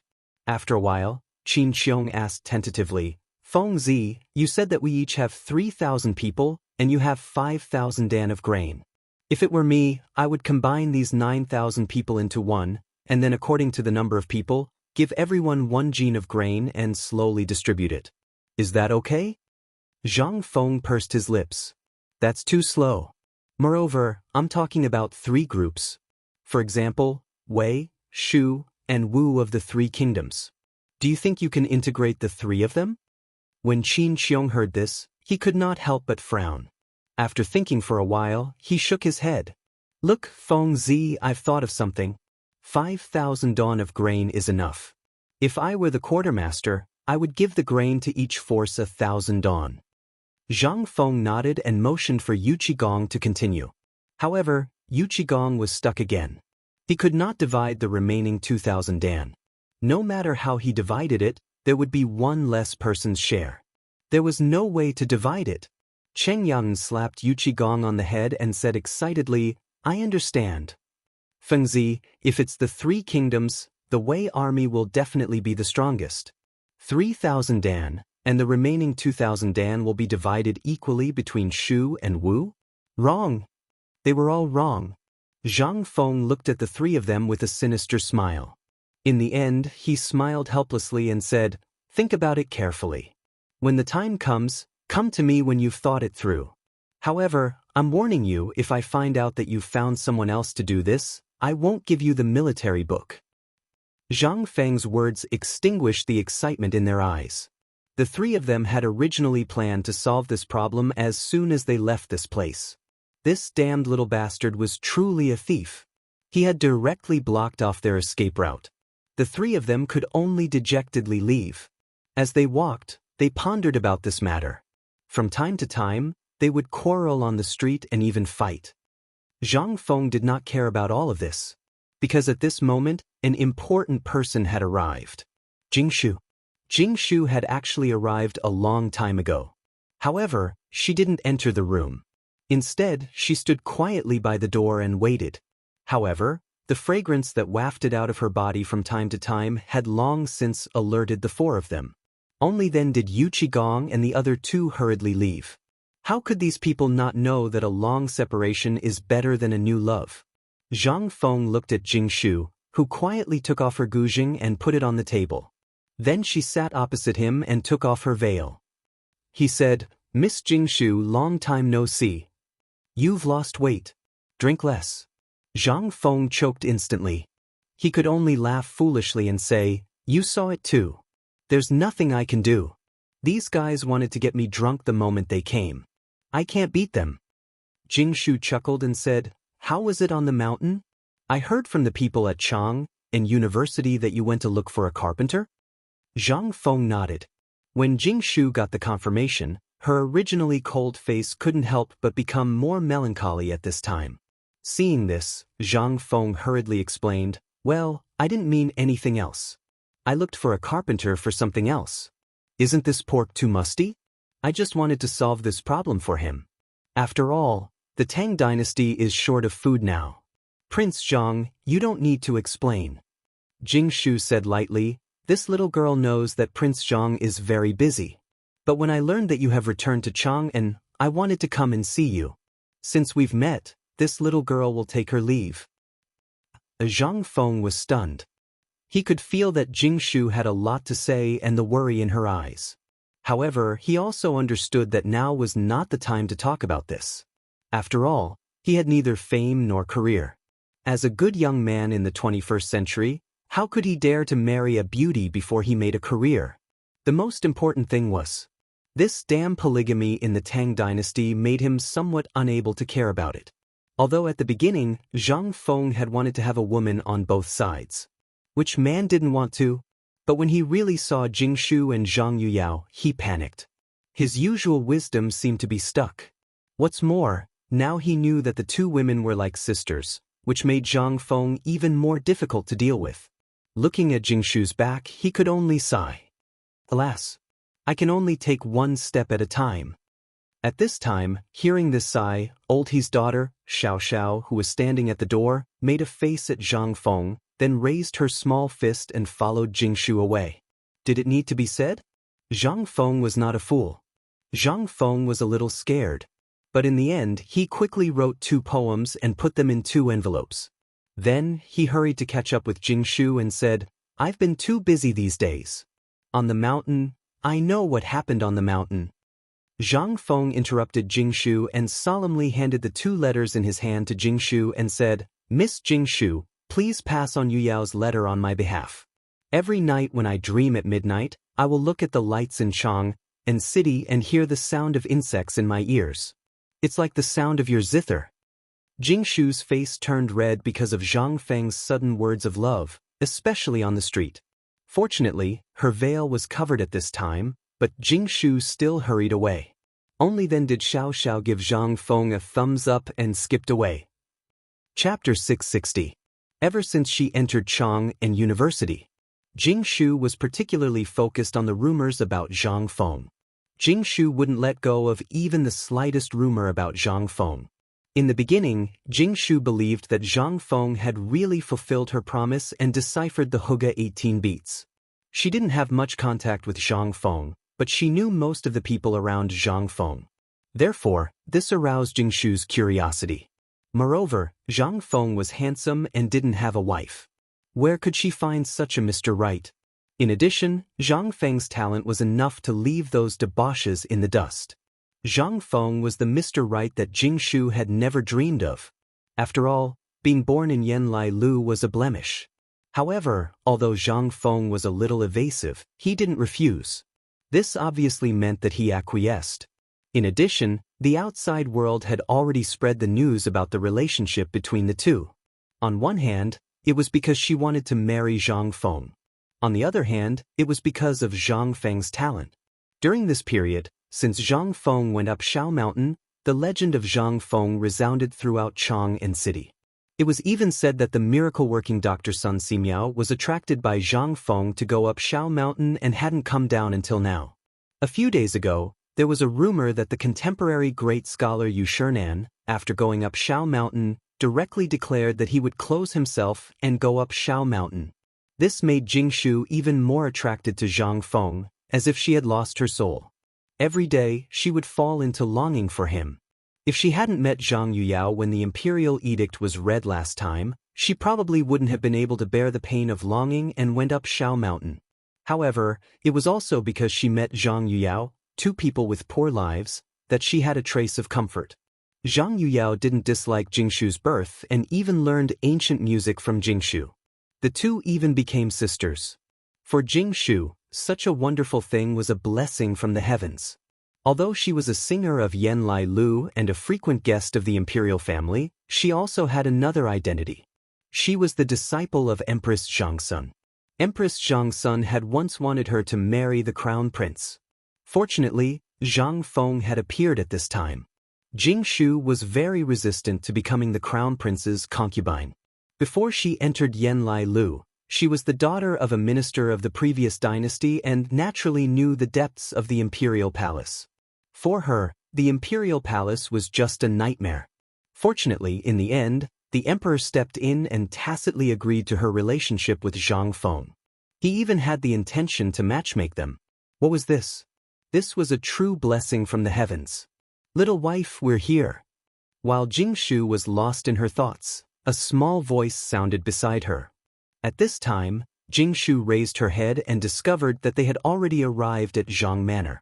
At this time, the sedan bearer had already come to report. The servants at the door were already used to Jingshu's arrival and hurriedly opened the door. Jingshu leisurely entered Zhang Manor under an oil paper umbrella. As soon as she entered, Zhang Shan had already received the news and personally waited at the door with Yu Yao. This morning, Old Man heard the noise of a magpie at the door. So it was Jingshu who came to visit. Jingshu bowed to Zhang Shan and Madame Zhang, then said, Uncle Zhang is joking. This little girl doesn't dare to take responsibility. However, this little girl has indeed brought a piece of good news today. Is it that brat Zhangfeng's? As they spoke, they entered the drawing room. Jingshu also secretly handed a letter to Zhang Yuyao. When Zhang Yuyao saw the handwriting on the letter, her face instantly flushed red. She could recognize Zhang Feng's handwriting. After all, only Zhang Feng could write such ugly handwriting. The moment they entered the drawing room, Zhang Shan noticed that something was wrong with Zhang Yuyao, but he didn't say anything. He only asked a simple question about Zhang Feng inviting a craftsman up the mountain before leaving with a hearty laugh. Only the two women were left behind. It was only then that Zhang Yuyao pulled Jingshu into the boudoir. Little sister Jingshu, quickly tell me how Prince Zhang is doing. He's lost weight and has experienced the vicissitudes of life. However, this is all from drinking wine. Jingshu was still concise and comprehensive. As she spoke, she also took out the letter that Zhang Feng wrote to her and placed it on Zhang Yuyao's dressing table. At this time, the two women carefully opened the envelope and opened the yellow straw paper. There was nothing else on the paper, only a short poem. Zhang Yuyao softly read the poem that Zhang Feng wrote to her. When the lotus leaves are born, they are born with regret. When the lotus leaves wither, they are born with regret. When the lotus leaves wither, they are born with regret. When the lotus leaves wither, they are born with regret. When Zhang Yuyao finished reading, she was already looking at Jingshu with tears in her eyes. Jingshu also recited slowly, meeting is difficult, parting is also difficult. The east wind is weak, 100 flowers wither, the spring silkworm's silk ends only when it dies, the candle torch turns to ashes, tears begin to dry, the morning mirror but the clouds change, the night song should feel the cold moonlight, there is no road to Mount Pring this time, the green bird is eager to explore. The two women were both talented women. Naturally, they could also see Zhang Feng's feelings from Zhang Feng's poem. However, they were also deeply shocked by the yearning in Zhang Feng's poem. After a long time, Zhang Yuyao pulled Jingshu's hand and said, Little sister Jingshu, although you usually don't talk much, I can see your feelings. Prince Zhang didn't refuse, nor did he agree. I heard that he said before that he would first start a career and then start a family. Jingshu looked at the scenery outside the window and smiled faintly. It's enough to know his feelings. As long as he is well, even if I have to wait for a lifetime, it's enough. With such a husband, what more can I ask for? Zhang Yao also turned her tears into a smile. Yes, we will wait. Isn't it just 3 years? We will wait for him. Chapter 661. The news of Yu Qigong and the others coming to Zhang Feng's place had already reached Li Shimin's ears when the two girls returned to the palace. Li Shimin didn't find it strange that the two of them were going to Zhang Feng's place. Thinking about it, he understood that if the three of them didn't even know who went up Shao Mountain, then his career as a great general was over. The three of them also knew that they couldn't hide the fact that they came to Zhang Feng's tavern. Moreover, this matter was too big for them to hide. Moreover, they really didn't know how to deal with Zhang Feng's rotten idea. They could only helplessly ask the emperor. After all, even if they knew the answer, they had to pretend that they didn't. Because if the emperor said it was right, then it was right. Otherwise, it would be the end of their lives. As soon as the three of them entered Taiji Palace, they knew that the emperor had been waiting for them. As soon as they entered the imperial study, the three of them bowed in unison. Old General Qing Yaojin, Yu Qigong, and Qin Qiong greet the emperor. Li Shimin put down the brush in his hand and picked up a piece of calligraphy to admire. Then he compared it with Zhang Feng's crooked poem on the wall. The smile on his face instantly disappeared by more than half. He put down the piece of calligraphy gloomily and asked, I heard that you went to Zhang Feng's place today? Reporting to the emperor, we did go to Zhang Feng's place. Li Shimin smiled. After indicating for the three of them to sit down, he asked, Tell me, what is this brat bragging about again? Yu Qigong and the others heard this, but Cheng Yaojin didn't say anything. Instead, he looked at Yu Qigong. Yu Qigong then looked at Qin Qiong, this grandson, who was playing with his fingers and shaking his head. He could only say in a muffled voice, The day before yesterday, I heard from Elder Fong that he went to Shao Mountain with old Mr. Yu Shernan. Isn't this old general always heard of Brother Zhang Feng's reputation, but didn't see him? That's why I wanted to visit him. To be able to meet him today, this Prince Zhang is truly a rare talent. Li Shimin smiled when he heard that. What did he say? Replying to your majesty, this is the military training book that little brother Zhang Feng gave to us. Please take a look, your majesty. Qin Qiong did not dare to hide it. He hurriedly handed the original copy that Zhang Feng wrote to Li Shimin. Little Gizi hurriedly took it and handed it to Li Shimin. Li Shimin flipped through the book, and his gaze finally settled on the picture. He waved his hand, and little Gizi hurriedly took out an exquisite red sandalwood box from the bookshelf. He took out an identical piece of paper and unfolded it in front of Li Shimin. Li Shimin compared the two pictures, then laughed and said, This kid really is. Come, take a look. What's the difference between these two blueprints? Hearing this, the three of them couldn't help but be surprised. Did the emperor also go to the tavern? And he even obtained this? The three of them hurriedly stepped forward. They almost gouged out their eyeballs and threw them on the blueprints to compare. They could not help but sigh inwardly when they took a look. Oh my God, this grandson of mine is really dishonest. He had given all the blueprints to the emperor, so why were they not as comprehensive as the emperor's blueprints in their hands?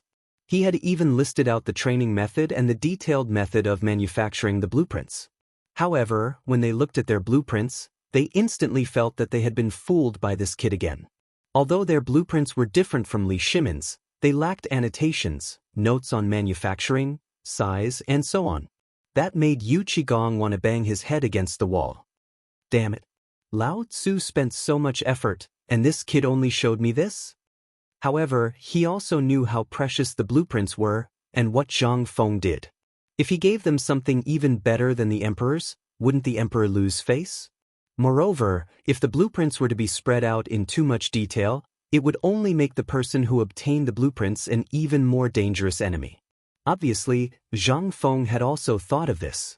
After all, in Zhang Feng's eyes, how could someone who worked for Lao Li be unscathed? What if Lao Li went to look for him? When they thought about it, they really understood. Li Shimin could not help but admire Zhang Feng. If someone else were to do this, they would not be able to do it better than Zhang Feng. What do you think? What do you think of this thing? When the three of them heard this, they hurriedly took a step back and said, Your Majesty, this subject and the others have tried squatting at Zhang Feng's little tavern. This thing is really amazing. At the beginning, I only felt like all the energy in my body had been sucked out. I only squatted 10 times with a 100-pound sack, and I felt like I couldn't do it anymore. It was as if there was a mountain pressing down on my head. However, after returning to the palace, this old subject felt as light as a swallow. This is really strange. This old subject feels the same. Me too. Li Shimin could not help but be surprised. With a wave of his hand, Xiao Gizi hurried out. A moment later, a golden-armored Jinwu guard hurriedly appeared in the imperial study. As soon as he appeared, the imperial study was instantly filled with the unpleasant smell of sweat. Even the Jinwu guard's fists were dripping with sweat. Li Shimin asked, You've practiced for half a day. How do you feel about this thing? Your Majesty, this is a divine skill from heaven. This general has practiced for half a day, but it is as tiring as if I have trained for 10 days. However, my body feels as comfortable as if it has been reborn. Chapter 662. Hearing this, Li Shimin and the other three were all shocked.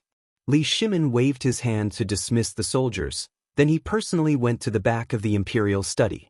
From a secret compartment, he took out the military book that Zhang Feng gave him and then walked out. He asked, Did Zhang Feng give you the military book? Hearing this, the three of them smiled bitterly. Your Majesty, this bad guy is very bad. He didn't give us anything. Instead, he gave us a difficult question. He said that as long as we can answer it and we are not allowed to ask outsiders, he will give us everything he knows. Li Shimin was amused. This guy didn't want to give them anything. This lazy guy must know that they can't answer it with their IQ and will come to ask me. That's why he came up with this delaying tactic. Awesome. It was really ingenious. Li Shimin waved his hand and sat down opposite the three. He asked, Tell me. I'm also very curious. Yuqigong said, Your Majesty, the question is like this. There are 3 armies, each with 3,000 people. These 3 armies are like the Wei, Shu, and Wu kingdoms of the 3 kingdoms period. At this time, everyone is in urgent need of food. However, there are only 5,000 dan of food. How can they divide the food equally? Li Shimin was confused. What kind of question is this? The 3 armies added up to 9,000 people. If these 9,000 people were divided according to the 3 kingdoms, they couldn't be put together. Then it would be difficult to divide them. Li Shimin couldn't help but ask, How did you answer? The 3 of them gave their respective answers. Li Shimin couldn't help but laugh. This guy is really sneaky. The 3 were stunned by Li Shimin's sudden laughter and asked, Your Majesty, Li Shimin shook his head and said, I'm telling you that this question is wrong. You've been generals all your lives. Don't you know this? You've been fooled by this guy. Tell me honestly, did you offend Feng Zi? You know what this kid is capable of. Don't you know that you've been betrayed by Zhang Feng? As he spoke, Li Shimin's expression instantly turned cold. Only then did the 3 of them break out in cold sweat. This was Zhang Feng, so it was fine. But if it was someone else, like the Tubo or the Turks who were negotiating with them, what would they do? Cheng Yaojin and Qin Qiong couldn't help but stare at Yuqigong. There was even a hint of danger in their eyes. Li Shimin glanced at Yuqigong and asked, Minister Qin, why don't you tell us what Yuqi has done this time? Replying Your Majesty, Qin Qiong hurriedly kicked Yuqigong out of Zhang Feng's door. Then he told Li Shimin about how Zhang Feng had been lifted up.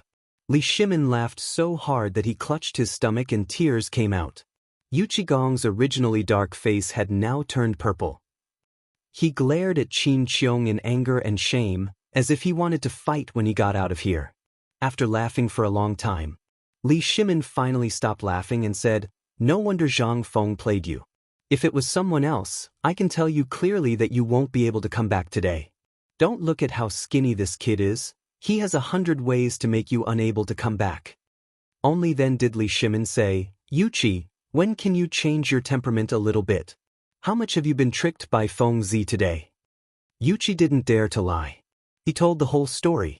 Yuchi Gong's back couldn't help but be drenched in sweat. He definitely couldn't become an enemy of this grandson in the future. He was simply impossible to guard against. When Li Shimin heard this, he sighed and said, "How about this? Go back to the Ministry of Revenue. I will pay for these things.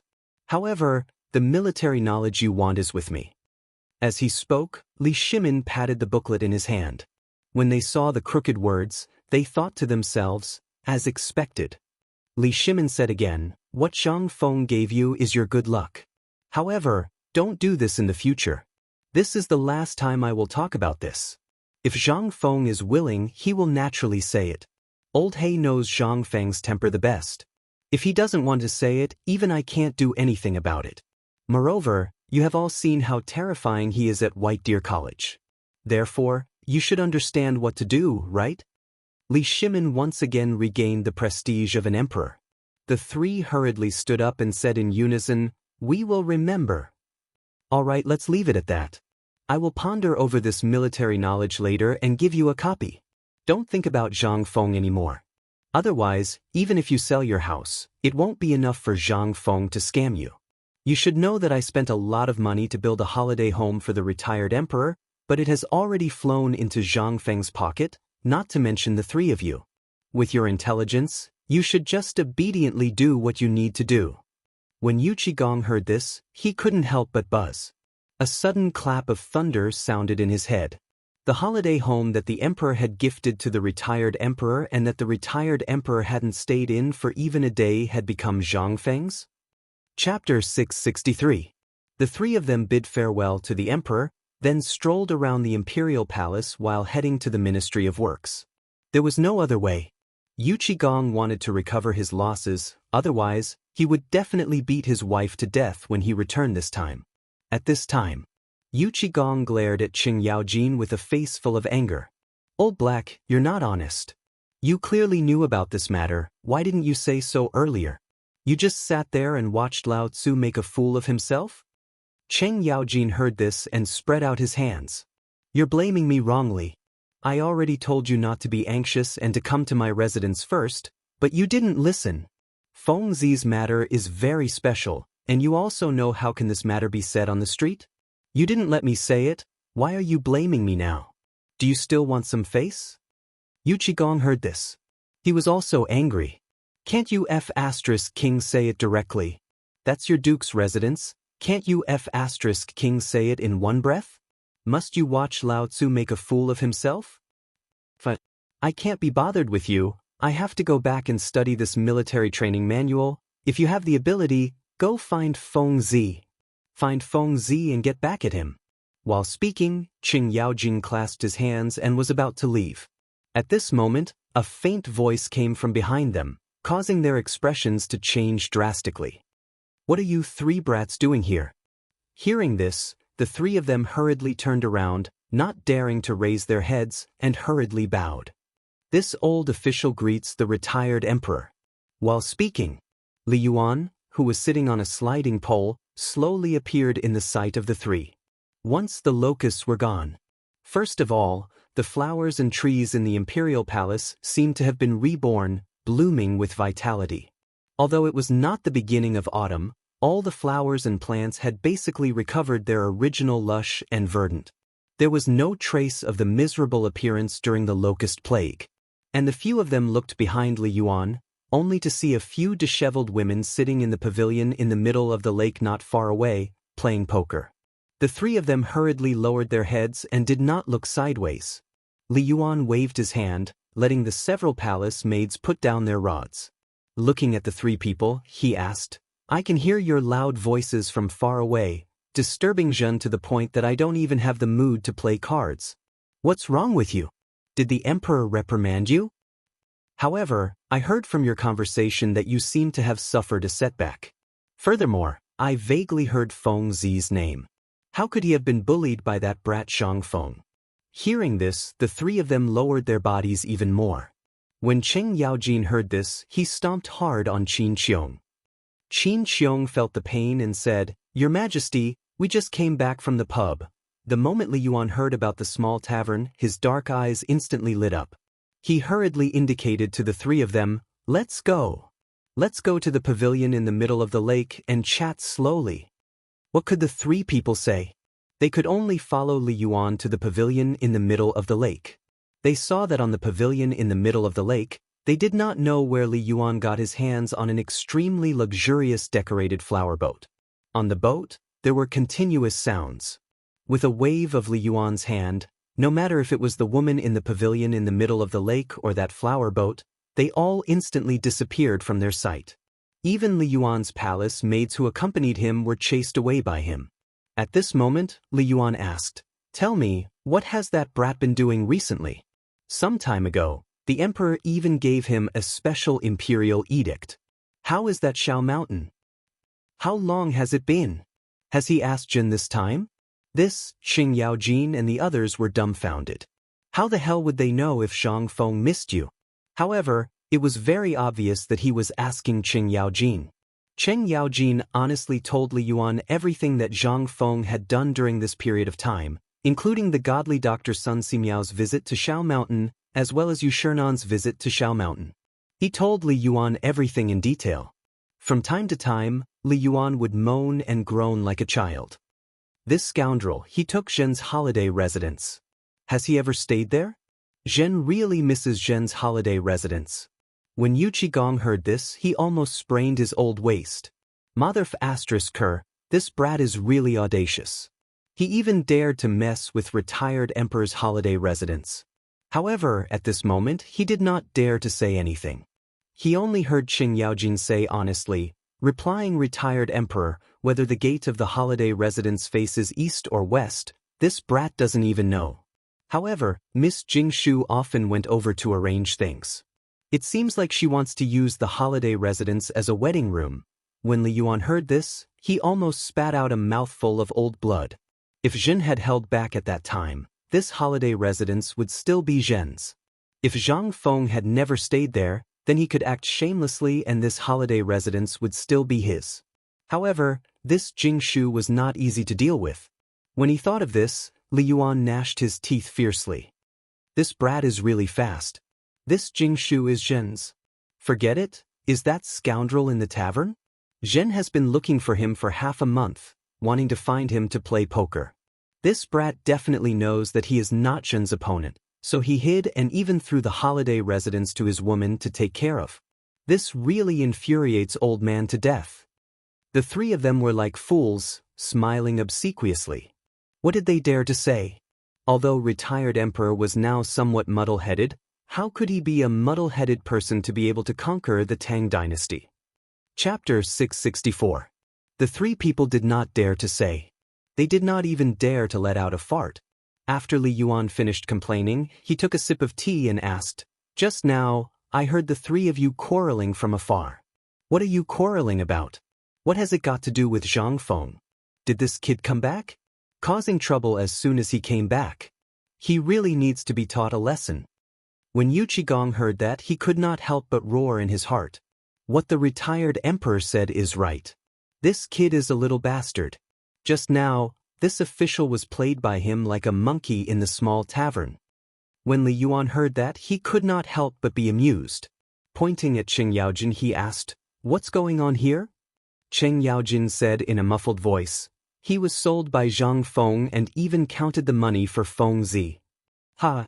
Ha ha! Come. This matter is interesting. Interesting. Tell me, what's going on? Li Yuan waved his hand and laughed loudly while holding his stomach. Only then did Qing Yaojin tell this matter again. Yu Qigong wanted to directly jump into the lake and drown himself. It was 2F** king embarrassing. After Li Yuan finished listening, tears came out of his eyes. You deserve it. Who told you to kick someone's door in the morning? If this happened to me, I would definitely exterminate his family. And you, kid, are too fierce, right? As soon as you enter, you strangle people's necks when you see them? Yu Qigong's face turned green. He could only say in a muffled voice, "Isn't this because I drank too much beer and the roasted chicken wings were too fragrant? I couldn't hold it in. I squatted at the door and instantly couldn't hold it in." Li Yuan forcefully held back his laughter and said, "There are places everywhere. Why do you have to go in and pee?" Could it be that your corner is not good?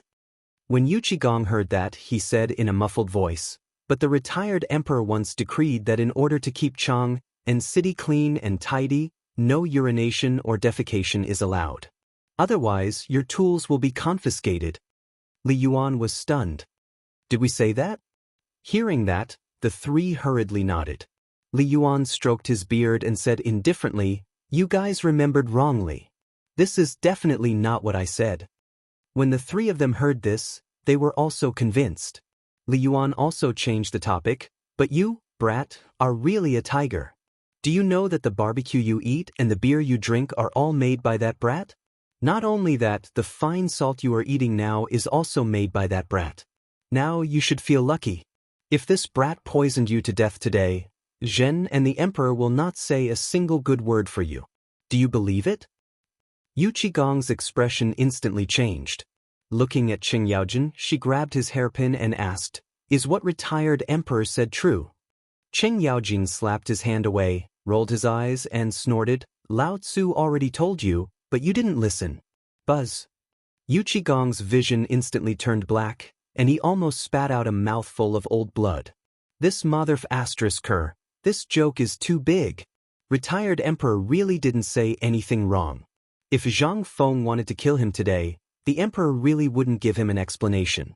Thinking about that fine salt, not to mention military studies, just this fine salt, beer and barbecue, no one would speak for him. Okay, Zhen won't scare you guys anymore. Tell me, why did you guys go to Fengzi?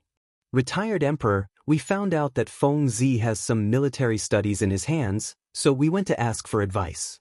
Who would have thought that this grandson is not honest? Yu Qigong still wanted to complain, but Li Yuan rolled his eyes and automatically filtered his words. Military studies. What is this thing? Isn't it just military books and military strategies? What's so good about this thing to learn? Retired emperor, this thing. Yu Qigong was unhappy and talked about what happened after. Anyway, he was almost damaged now, and he urgently wanted to regain a bit of confidence from Li Yuan. He suffered such a big loss, but to be able to get this thing, there was also merit. Sure enough, when Li Shimin heard this, he stretched out his hand and said, "You said you made a copy?" Yu Qigong nodded. "Let Zhen have a look." Li Yuan couldn't help but put away his joke. Although he sat in the depths of the palace all day, he knew everything that happened outside like the back of his hand. He was still very worried about this Tubo matter, but in this case, such a thing actually came out. Obviously, this was what the emperor got from Zhang Feng. Otherwise, this kid would definitely not be willing to say such a good thing. When Li Yuan saw this blueprint, as well as the things that were written densely with tiny words, he couldn't help but be shocked. What is the origin of this kid? If I didn't know his background, Zhen would really think that he was a god from heaven. Have you guys tested this training method? How is the effect? Replying to the emperor, "We have tried it, it's really amazing." When Li Yuan heard this, he couldn't help but be unable to sit still.